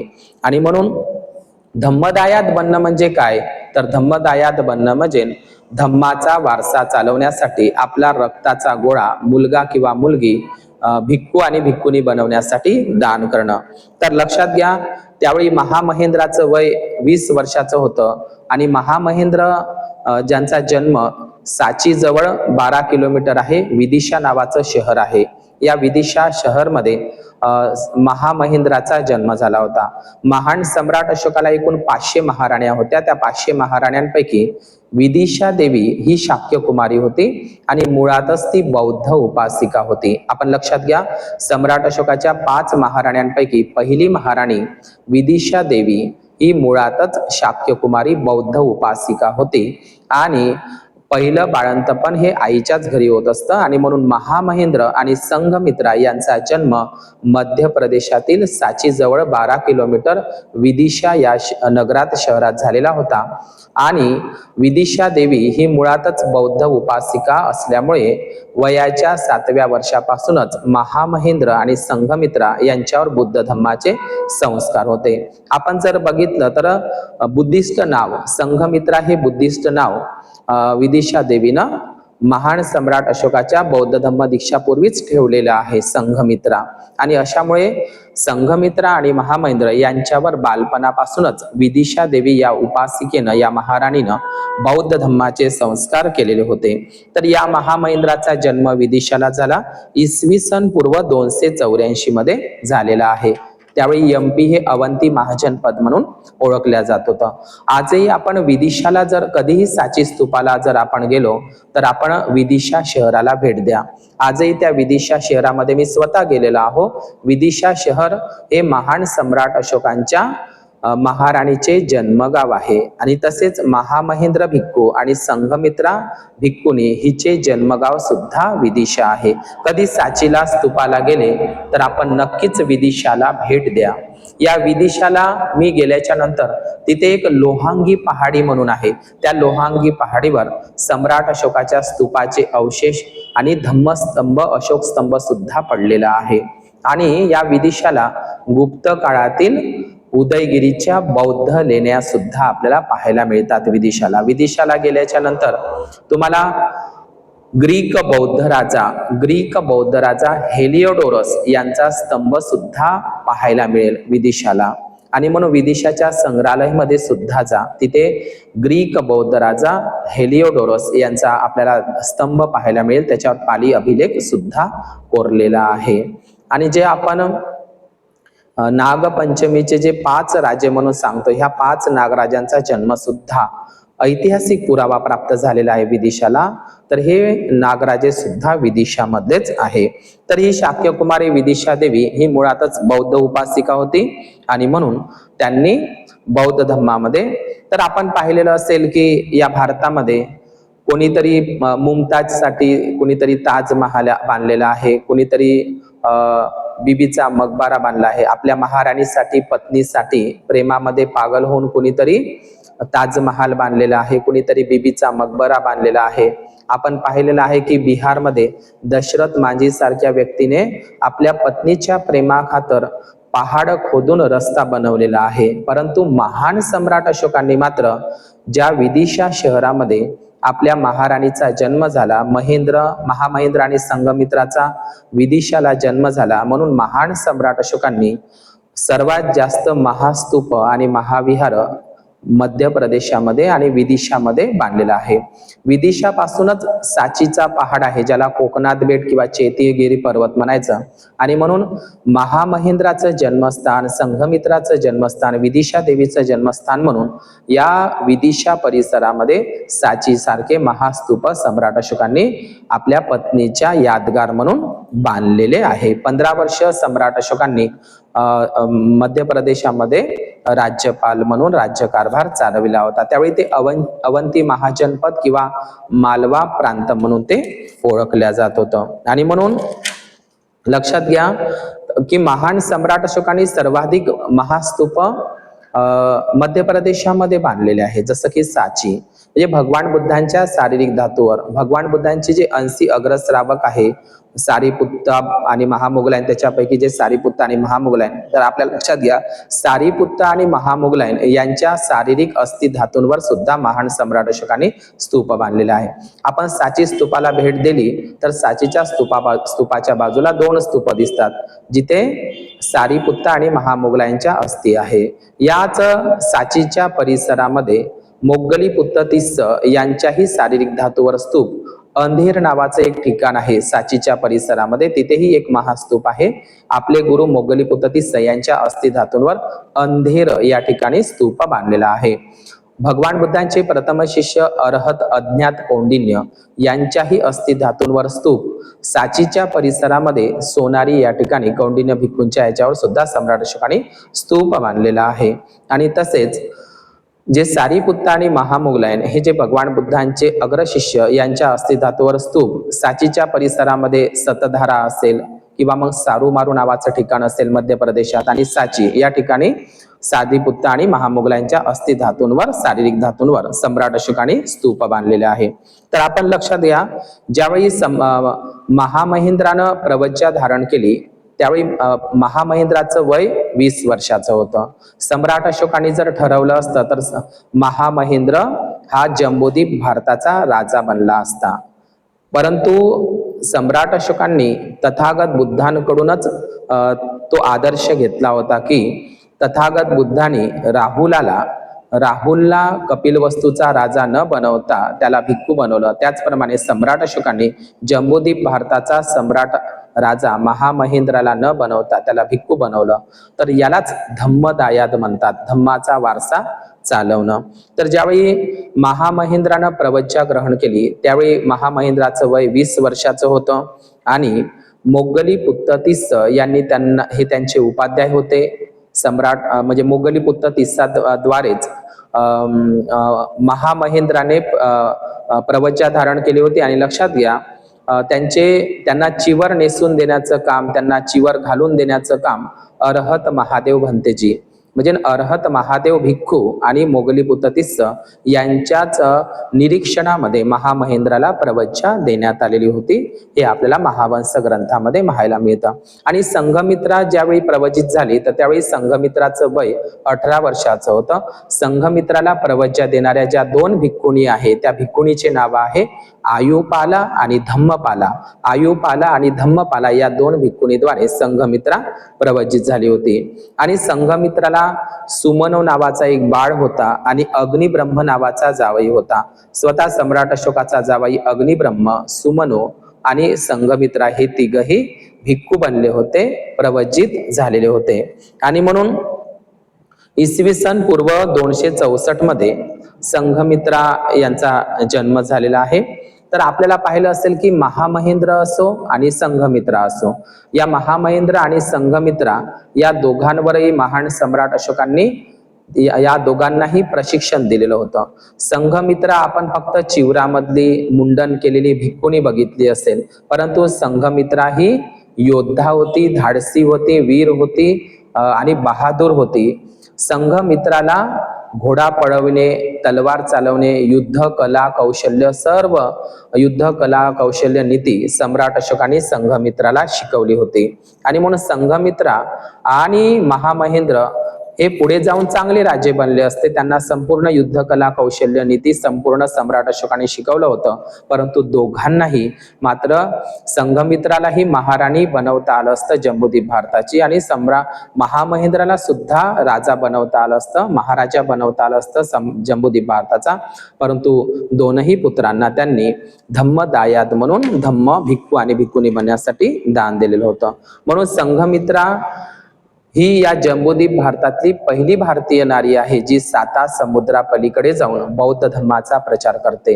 म्हणून या भारतातील पहिली धम्म प्रचारिका, पहिली भारतीय धम्म प्रचारिका नारी, पहिली भिक्खुनी संघमित्रा आहे, जी श्रीलंकेला जाऊन बुद्ध धर्माचा प्रचार करत असते. आपल्याला नंतर माहित आहे की मनुस्मृतीचा काळा कायदा, ज्यांनी स्त्रियांना, बुद्धाने स्त्रियांना शिक्षणाचा, भिक्खुनी होण्याचा अधिकार दिला होता. आणि मनुस्मृती नावाच्या ब्राह्मणी काळ्या कायद्यानं स्त्रियांच्या शिक्षणांवर बंदी आणली होती. मनुस्मृतीचा एक कायदा होता समुद्रबंदी. मनुस्मृतीचा आणखी एक कायदा होता समुद्रबंदी. समुद्रबंदी म्हणजे काय? समुद्र पार करून दुसऱ्या देशामध्ये जाऊ नये. परंतु आपल्याला माहित आहे की संघमित्रा ही समुद्र पार करून श्रीलंकेमध्ये गेली होती. समुद्रबंदी याच्यासाठीच केलेली होती मनुस्मृतीमध्ये की संघमित्रा, महामहेंद्र आणि इतर अर्हत भिक्खू बाहेर देशामध्ये समुद्र ओलांडून बुद्ध धम्माचा प्रचार आणि प्रसारासाठी गेलेले होते. आजही आपण समुद्र ओलांडून जर गेलो तर आजही आपल्याला बौद्ध राष्ट्रच दिसतात. म्हणून ब्राह्मणांनी मनुस्मृतीमध्ये समुद्रबंदीचा काळा कायदा केला, कारण ब्राह्मणांना माहित होतं की समुद्राच्या पलीकडे बौद्ध राष्ट्र आहे, बुद्धच आहे, बुद्धाचा धम्म आहे, हे लक्षात घ्या. आणि म्हणून बाबासाहेबांनी भारतीय संविधान लिहून समुद्रबंदी कायदा सुद्धा नष्ट केला. आणि ज्यावेळी म्हणजे व्यापार चालायचा बौद्ध राष्ट्रांमध्ये, तर आजही आपण विदेशामध्ये जाऊ शकतो, शिकू शकतो, तर हा संविधानाने दिलेला अधिकार आहे. तर त्यावेळी काय झालं की म्हणजे सम्राट अशोकाचा जो मुलगा आहे, म्हणजे ज्यावेळी महामहेंद्र 20 वर्षाचा होता आणि संघमित्रा 18 वर्षाची होती. दोनही बहीण भावंडांनी बुद्ध धम्म म्हणजे प्रवज्या धारण केली, त्यांनी भिक्खू जीवन व्यतीत केलं. तर ते 12 वर्ष आपण लक्षात घ्या. संघमित्रा आणि महामहेंद्र यांनी लगेच चिवर घेतलं आणि ते लगेचच श्रीलंकेला पाठवलं असं अजिबात झालं नाही.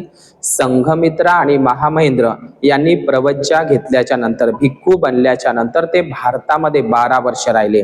आपण पाहिलं आहे बौद्ध साहित्यामध्ये भगवान बुद्धांचा पहिला शिष्य कौंडिन्य, ज्यांनी भगवान बुद्धाकडून धम्मदीक्षा घेतली, आणि असं बौद्ध साहित्यामध्ये उल्लेख आहे की कौंडिन्य हे 12 वर्ष हिमालय पर्वतामध्ये राहिलेले होते. तर त्याचप्रमाणे संघमित्रा आणि महामहेंद्र यांनी प्रवज्या भिक्खू भिक्खुनी बनल्याच्या नंतर हे दोघही जण 12 वर्ष भारतामध्ये त्यांनी प्रशिक्षण घेतलं. 84,000 धम्मस्कंधांचा अभ्यास केला, धम्म विनयाचं प्रशिक्षण घेतलं. भिक्खूंच्या उपाध्यायांच्या ते प्रशिक्षण त्यांनी घेऊन नंतरच ते श्रीलंकेला गेले. लगेच चिवर घेतलं आणि लगेचच ते श्रीलंकेला पाठवलं असं अजिबात झाले नाही. बौद्ध साहित्यात उल्लेख आहे की महामहेंद्र आणि संघमित्रा हे 12 वर्ष प्रवज्या घेऊन भिक्खू बनून भारतातही राहिलेले आहे. या 12 वर्षामध्येच त्यांनी 84,000 महास्तूपांना भेटी दिल्या, बौद्ध स्थळांना भेटी दिल्या, आणि ते भारतामध्ये सुद्धा फिरलेले आहे संघमित्रा आणि महामहेंद्र. आपण हे लक्षात घेतलं पाहिजे. पुन्हा सांगतो की संघमित्रा आणि महामहेंद्र हे लगेचच श्रीलंकेला प्रवज्या घेतल्यानंतर गेले नाही, ते 12 वर्ष भारतात राहिलेले आहे. तर जेव्हा 32 वर्षाचं वय झालं महामहेंद्राचं, तर महामहेंद्र हा सर्वप्रथम श्रीलंकेला गेला आणि नंतर संघमित्रा गेली, एकाच वेळी गेलेले नाही. तर देवानाम त्यावेळी सम्राट अशोकाचे जे मित्र होते, श्रीलंकेला राजा होता, श्रीलंकेचा एक राजा ज्यांनी 40 वर्ष राज्य कारभार केला श्रीलंकेला, त्यांचं नाव होतं देवानामपिय तिस्स नावाचा एक राजा श्रीलंकेला राहायचा आणि तो सम्राट अशोकाचा मित्र होता. त्यांनी निरोप पाठवला की आमच्याही देशामध्ये धम्म प्रचारासाठी कोणीतरी पाठवावं आणि त्यामुळे देवानामपिय तिस्स श्रीलंकेच्या राजाच्या आज्ञेवरून सम्राट अशोकांनी मग तिसरी धम्म संगीती जी भरवली. तर मी तुम्हाला आधीच सांगितलं की 12 वर्ष संघमित्र आणि महामहेंद्र भारतामध्ये त्यांनी बौद्ध धर्माचं प्रशिक्षण घेतलं, बौद्ध स्थळांना भेटी दिल्या, स्तूपांना भेटी दिल्या 84,000 आणि नंतर तिसरी धम्म संगीती भरवण्यात आली मोगलीपुत्र तिस्साच्या नेतृत्वात. आणि या तिसऱ्या धम्म संगीतीमध्ये पारित करण्यात आलं की देश विदेशामध्ये बौद्ध भिक्खूंनींना धम्म प्रचार आणि प्रसाराकरिता पाठवण्यात आलं. आणि या तिसऱ्या धम्म संगीतीमधूनच संघमित्रा म्हणजे नंतर संघमित्रा सुरुवातीला महामहेंद्र यांना पाठवण्यात आलं होतं. तर त्यावेळी महामहेंद्राला पाठवण्यात आलेलं होतं. तर देवानामपिय तिस्स जो श्रीलंकेचा राजा होता तर त्याचा एक लहान भाऊ होता महानाग. म्हणजे देवानामपिय तिस्स हा श्रीलंकेचा जो राजा होता त्याच्या एक भावाचं नाव होतं महानाग आणि या महानागाला एक महाराणी होती, त्याची जी भाभी म्हणा. तर ती महानागची जी पत्नी होती अनुला देवी, हिनं इच्छा व्यक्त केली होती की आम्हाला भिक्खुनी बनायचं आहे. तर अनुला देवी आणि तिच्या सोबत असलेल्या 500 स्त्रिया यांनी इच्छा व्यक्त केली होती की आम्हालाही भिक्खुनी बनायचं आहे. तर त्यावेळी लक्षात घ्या महामहेंद्र आधीच त्या श्रीलंकेला गेलेले होते आणि श्रीलंकेला अनुराधपूर या ठिकाणी म्हणजे ज्यावेळी महामहेंद्र जेव्हा म्हणजे ज्येष्ठ पौर्णिमेचं महत्व म्हणजे काय तर संघमित्रा आणि महामहेंद्र यांनी श्रीलंका या देशामध्ये बोधिवृक्षाचं लागवड केलेली आहे. बोधिवृक्ष लावला तो दिवस म्हणजे होता ज्येष्ठ पौर्णिमा. तर या ज्येष्ठ पौर्णिमेला म्हणजे संघमित्रा आणि महामहेंद्र सोबत गेले नाही हे आपण लक्षात घ्यायचं आहे. सुरुवातीला महामहेंद्र गेले आणि त्यावेळी महामहेंद्र श्रीलंकेला जात असताना त्यावेळी संघमित्रा म्हणजे भिक्खुनी संघाची निर्मिती व्हायचीच होती श्रीलंकेमध्ये आणि म्हणून भिक्खुनी संघाची स्थापना करण्याकरिता त्यावेळी अनुराधपूरच्या राजमहालामध्ये देवानामपिय तिस्स आणि अनुला देवी आणि महानाग नावाचा राजा यांनी इच्छा व्यक्त केली. अनुला देवी राणीने आणि तिच्या सोबत असलेल्या 500 महिलांनी इच्छा व्यक्त केली की आम्हाला भिक्खुनी बनवण्यात यावं. त्यावेळी महामहेंद्र भिक्खू म्हणतात त्या अनुराधापूर श्रीलंकेच्या महालामध्ये की आम्ही स्त्रियांना महिलांना प्रवचित करू शकत नाही, ते आमच्या विनयामध्ये येत नाही. त्याकरिता माझी जी बहीण आहे संघमित्रा, जी भिक्खुनी आहे, थेरी आहे, जी सध्या भारतात जम्बूद्वीपात आहे, तर तिला संदेश पाठवावा की भिक्खुनी संघाची श्रीलंका देशामध्ये स्थापना करायची असेल तर संघमित्राला संदेश पाठवावा. आणि त्यामुळे नंतर श्रीलंकेचा जो राजा आहे देवानामपिय तिस्स, ज्यांचा जो एक भांजा असतो बहिणीचा मुलगा महाअरिष्ट, आणि त्या महाअरिष्ट हा श्रीलंकेतला पहिला भिक्खू आहे आणि अनुला देवी महाराणी ही श्रीलंकेमधली पहिली भिक्खुनी आहे, हे आपण लक्षात घ्या. तर देवानामपिय तिस्स यांचा जो भांजा असतो जो महामहेंद्राकडून प्रवचित होत असतो, भिक्खू बनत असतो महाअरिष्ट, आणि काही अर्हत भिक्खू ते भारतामध्ये पाटलीपुत्र पटण्याला धम्मदूत म्हणून येतात आणि सम्राट अशोकाला संदेश देतात की आम्हाला श्रीलंकेमध्ये भिक्खुनी संघाची स्थापना करायची आहे, त्याकरिता संघमित्राला श्रीलंका देशामध्ये पाठविण्यात यावं. आणि त्यामुळे सम्राट अशोक मग नंतर संघमित्रेला बोधगयेचं बोधिवृक्षाचं रोपटं घेऊन सोन्याच्या कुंडीमध्ये ते लावून नंतर थाटामाटात महोत्सवामध्ये त्यावेळी संघमित्राला पाठविण्यात येत असतं श्रीलंकेला. आणि अशा प्रकारे आपण लक्षात घ्या बौद्ध साहित्यामध्ये जर आपण पाहिलं तर महाप्रजापती गौतमी ही संघनायिका पहिली भिक्खुनी आणि एकाच वेळी 500 स्त्रियांना ती प्रवचित करत असते वैशालीला कुटागार शालामध्ये.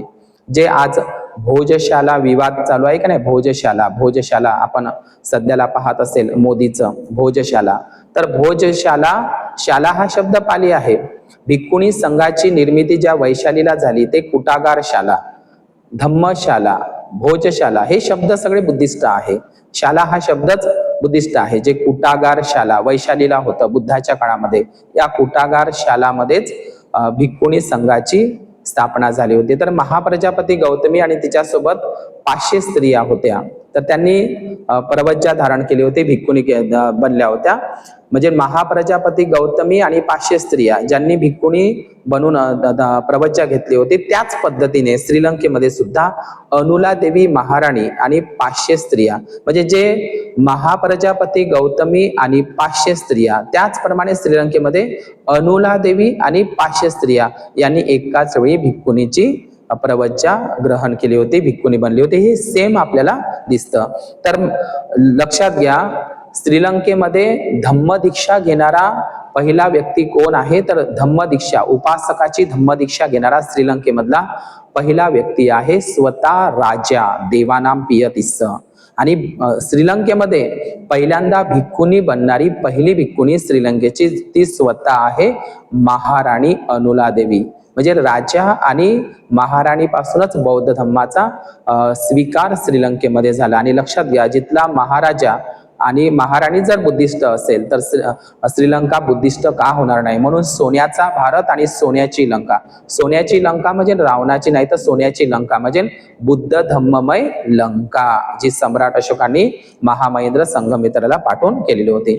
तर त्यावेळी आपल्याला माहित आहे की महाराणी अनुला देवी आणि 500 स्त्रिया यांनी संघमित्राकडून भिक्खुणी संघाची प्रवज्जा धारण केली होती. आणि लक्षात घ्या, अनुला देवी आणि 500 स्त्रिया ह्या संघमित्राच्या शिष्या झालेल्या होत्या. या अनुला देवी आणि 500 स्त्रियांनी संघमित्राच्या सोबत धम्म आणि विनयाचे प्रशिक्षण घेतलेले होते. आणि आपल्याला माहित आहे की जनरल नॉलेज मध्ये एक प्रश्न येत असतो, जगातील पहिली महिला प्रधानमंत्री कोण? जगातील पहिली महिला प्रधानमंत्री कोण? तर त्याच्यामध्ये श्रीलंकेचाच उल्लेख येतो. श्रीलंकेमध्ये श्रीमती भंडारनायके, श्रीमती भंडारनायके ही जगातील विश्वातील पहिली प्रधानमंत्री होय. कारण श्रीलंका हा बुद्धिस्ट राष्ट्र होता आणि आजही बौद्ध राष्ट्र आहे.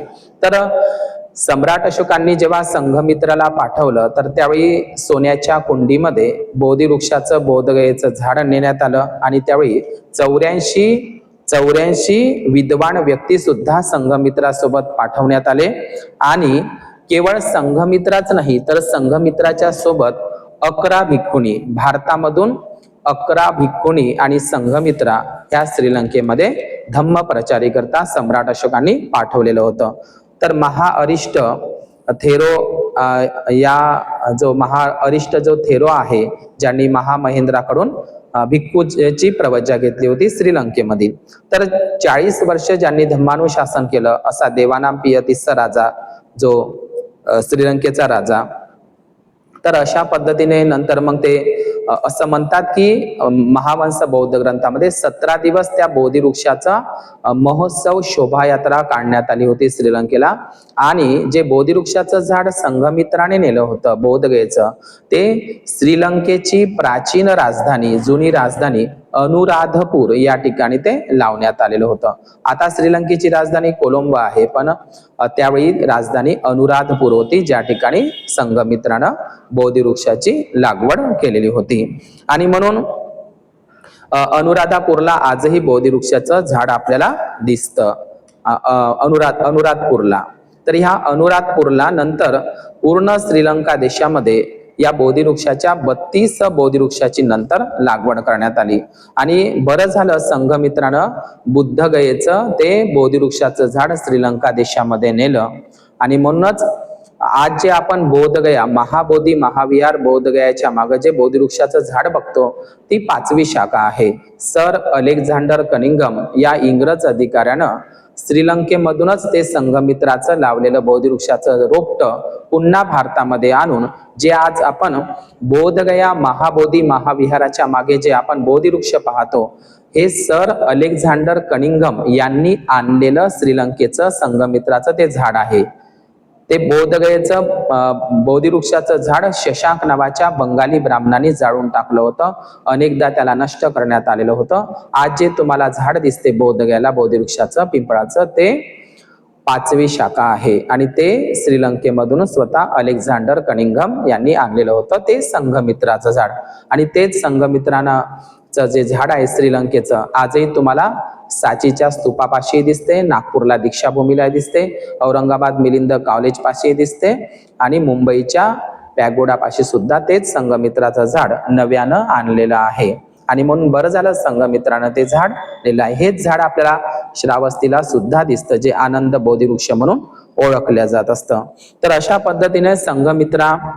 तर महेंद्र ज्यावेळी श्रीलंकेला गेले 12 वर्ष त्यांनी धम्म आणि विनयाचं प्रशिक्षण घेतलं भारतामध्ये. आणि ज्यावेळी ते श्रीलंकेला गेले त्यावेळी महामहेंद्राचे वय 32 वर्षाचं होतं आणि प्रवज्या घेऊन त्यांना 12 वर्ष झाले होते. भारतात प्रवज्या घेऊन त्यांना 12 वर्ष झाले आणि म्हणून त्यांनी 84,000 धम्मस्कंध आणि धम्म आणि विनयाचं प्रशिक्षण घेतलं होतं आणि त्यांनी अभ्यास केलेला होता. आणि नंतर अरहत मोगलीपुत्र तिस्सा आणि अरहत महादेव स्थवीर भिक्खूंकडून त्यांनी प्रशिक्षण घेतलं महेंद्रानं. आणि महामहेंद्र 32व्या वर्षी ते श्रीलंकेला गेले. ज्यावेळी ते श्रीलंकेला गेले त्यावेळी ते मिश्रक पर्वतावर मिहिंतले पर्वतावर त्या ठिकाणी ते गेले.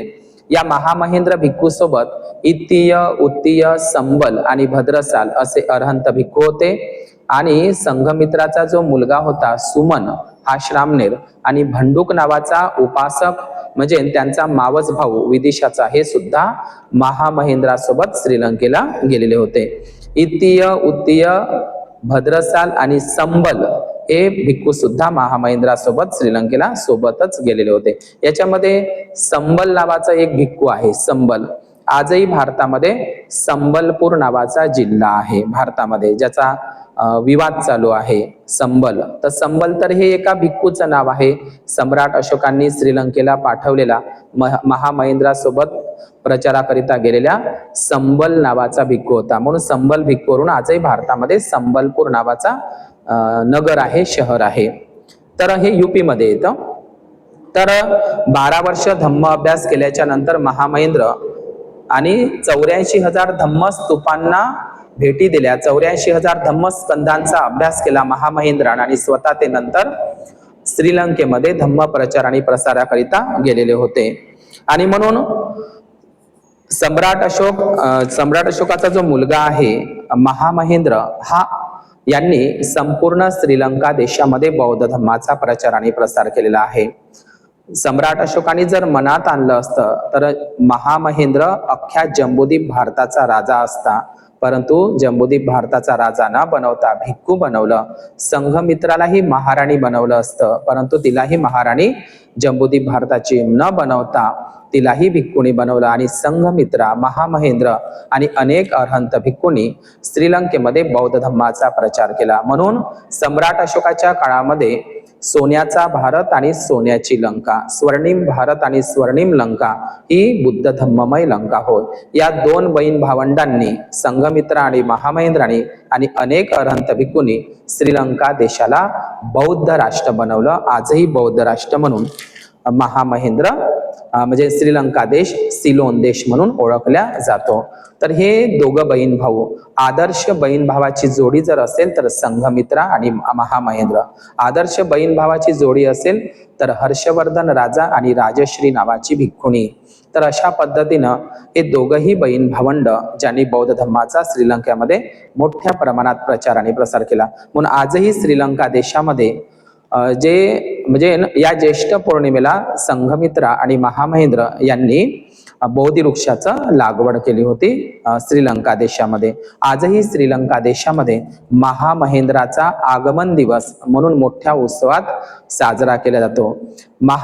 श्रीलंकेमध्ये शिवली भिक्खूंच्या सोबतच महामहेंद्र भिक्खूला अनुभुद्ध म्हणजे आमच्यासाठी तो लहान बुद्ध आहे. अनुभुद्ध म्हणजे लहान बुद्ध म्हणूनच महामहेंद्र भिक्खूची पूजा श्रीलंकेमध्ये आणि संघमित्रेची पूजा श्रीलंकेमध्ये मोठ्या प्रमाणामध्ये होतं. आणि म्हणून संघमित्रा आणि महामहेंद्र हे जेव्हा श्रीलंकेला गेले धम्म प्रचारासाठी त्यानंतर ते कधीही भारतामध्ये परत आलेले नाही.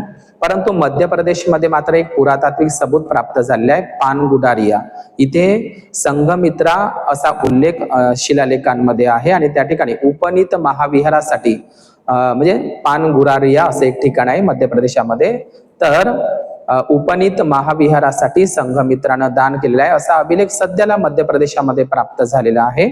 म्हणून सम्राट अशोकांनी आपली दुसरी जी मुलगी आहे चारुवती हिला नेपाळ देशामध्ये पाठवलं होतं धम्मप्रचारासाठी चारुवतीला. आणि या चारुवतीचा जो पती होता त्याचं नाव होतं देवपाल. हा नेपाळ देशातला होता.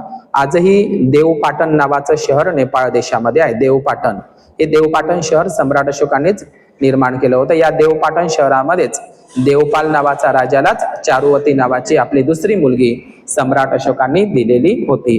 ते सध्या आजही तिथे आहे आपल्या देवपाटण शहरामध्ये. आणि म्हणून सम्राट अशोकांनी आपलं संपूर्ण आयुष्य बौद्ध धर्मासाठी प्रचारासाठी खर्च केलेलं होतं. आणि म्हणून सम्राट अशोकांनीच बौद्ध धर्माचा मोठ्या प्रमाणात प्रचार आणि प्रसार केला होता. आणि म्हणून या ज्येष्ठ पौर्णिमेचं चौथं महत्व आहे की भिक्खू महामहेंद्र अरहत भिक्खू महामहेंद्र महाथेरो यांचं परिनिर्वाण सुद्धा ज्या पौर्णिमेला झालं ती ज्येष्ठ पौर्णिमा होय.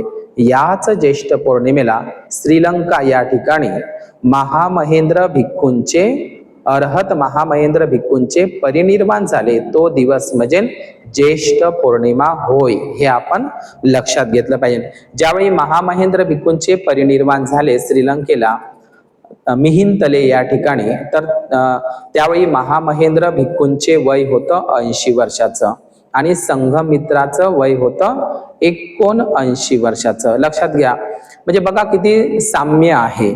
म्हणजे बुद्धाचं महापरिनिर्वाण वयाच्या 80व्या वर्षी झालं आणि बुद्धाची जी पत्नी यशोधरा भिक्खुणी या यशोधरेचं महापरिनिर्वाण 79व्या वर्षी झालं. म्हणजे यशोधरा भिक्खुणीचं जिला भद्रा कात्यायनी म्हणतात या यशोधरेचं परिनिर्वाण वयाच्या 79व्या वर्षी झालं आणि बुद्धाचं महापरिनिर्वाण वयाच्या 80व्या वर्षी झालं. सेम जसंच्या तसंच म्हणजे महामहेंद्राचं परिनिर्वाण वयाच्या 80व्या वर्षी आणि संघमित्रेचे परिनिर्वाण वयाच्या 79व्या वर्षी झालेलं आहे. बुद्धासारखे आणि यशोधरेसारखेच. तर ज्यावेळी महामहेंद्राचं महापरिनिर्वाण झालं तो दिवस होता ज्येष्ठ पौर्णिमेचा. हे आपण लक्षात घेतलं पाहिजे. आणि म्हणून लंकाय जम्बूद्वीपे आपण वंदने म्हणत असतो. तर श्रीलंकेचं या म्हणजे पाली धम्मलिपी त्रिपिटकाला लिपिबद्ध करण्याचं काम श्रीलंका देशानं केलेलं आहे. श्रीलंका देशाने बुद्धाची मूळ शिकवण बुद्धाची मूळ वाणी बुद्धाचं त्रिपिटक सुरक्षित ठेवण्याचं काम श्रीलंका देशामध्ये केलेलं आहे. आपल्याला नंतर माहित आहे महान संघमित्रा आणि महामहेंद्र यांच्या महापरिनिर्वाणानंतर महामहेंद्राचा महास्तूप मिहिंतले या ठिकाणी आहे आणि संघमित्रेचा महास्तूप अनुराधपूर या ठिकाणी आहे आणि त्या ठिकाणी बोधिवृक्ष सुद्धा आहे. नंतरच्या काळामध्ये श्रीलंकेचा एक महान राजा होऊन गेला अभयवट्टगामिनी. हा अभयवट्टगामिनी ज्यांचं खूप मोठं योगदान बौद्ध धर्मासाठी श्रीलंकेला आहे. नंतर या श्रीलंकेमध्ये अभयवट्टगामिनी असेल ज्यांनी 5वी धम्मसंगीती श्रीलंकेला भरवली होती. आणि नंतर श्रीलंकेचा राजा पराक्रम बाहू. आणि नंतर आपल्याला माहित आहे या भारतामधून बुद्धघोष नावाचे अरहत भिक्खू हे जे ज्यांनी विशुद्धी मग्ग नावाचा ग्रंथ लिहिलेला आहे तर हे बुद्धघोष नावाचे भिक्खू सुद्धा श्रीलंकेमध्ये गेलेले होते धम्मप्रचारासाठी. नंतर याच श्रीलंकेमधून आर्यदेव नावाचे एक अरहत भिक्खू भारतामध्ये आलेले होते. नंतर आपल्याला माहित आहे देवमित्र अनागारिक धम्मपाल जे 1891 मध्ये भारतात येतात. महाबोधी महाविहार लढा उभा करतात आणि डॉक्टर बाबासाहेब आंबेडकर सुद्धा स्वतः श्रीलंका देशामध्ये गेले ज्यांनी बौद्ध पूजापाठ पुस्तक सुद्धा तिथूनच प्रकाशित म्हणजे ते गाथा वगैरे बाबासाहेबांनी संकलित केलेल्या होत्या. म्हणून भगवान बुद्धांच्या दंतधातू आजही श्रीलंका कॅन्डी या शहरामध्ये श्रीलंकेला आहे. भगवान बुद्धांचा केस धातू आजही श्रीलंकामध्ये महियांगन महाविहारामध्ये स्तूपामध्ये आहे. आणि महामहेंद्र आणि संघमित्रा यांच्या अस्थि धातू स्तूप सुद्धा श्रीलंकेला आहे. इतकंच नाही तर अंगुलिमालांच्या अस्थि अस्थींवर स्तूप श्रीलंकेमध्ये आहे. सारीपुत्त महामुगलांच्या अस्थींवर सुद्धा स्तूप श्रीलंकेला आहे. आणि अशा प्रकारे बौद्ध धम्म सुरक्षित ठेवण्याचं काम, त्याचं रक्षण जतन करण्याचं काम श्रीलंका नावाच्या देशानं केलेलं आहे. महामहेंद्र यांचं परिनिर्वाण ज्या दिवशी झालं तो दिवस होता ज्येष्ठ पौर्णिमा. संघमित्रा आणि महामहेंद्र हे श्रीलंकेला गेले, ते भारतात कधीच परत आलेले नाही आहे. म्हणून ज्येष्ठ पौर्णिमेचे एक विशेष महत्व आहे. या ज्येष्ठ पौर्णिमेला महामहेंद्राच्या कार्यकर्तृत्वाचा गौरव, त्यांच्या कार्यकर्तृत्वाचं स्मरण केलं पाहिजे. बोधिवृक्षाची पूजा करावी. म्हणून या ज्येष्ठ पौर्णिमेला काही मान्यता आहे की ते वडवृक्षाची पूजा करतात. आपण पाहिलं सुजाता वटवृक्षाची पूजा करतात. ही परंपरा वेगळी आहे, नंतरच्या प्रवचनामध्ये मी सांगेल. तर या ठिकाणी ज्येष्ठ पौर्णिमेच्या निमित्तानं सर्वांना मंगलकामना, मंगलमैत्री व्यक्त करतो. पौर्णिमेचा चंद्र जसं कलेकलेनं पूर्ण होतो, त्याचप्रमाणे आपल्या जीवनातील इच्छा आकांक्षा पूर्णत्वात जावो आणि म्हणून या ज्येष्ठ पौर्णिमेच्या सर्वांना मंगलकामना करतो, सदिच्छा करतो. सर्वांना खूप साधुवाद. भवतु सब मंगल, भवतु सब मंगल.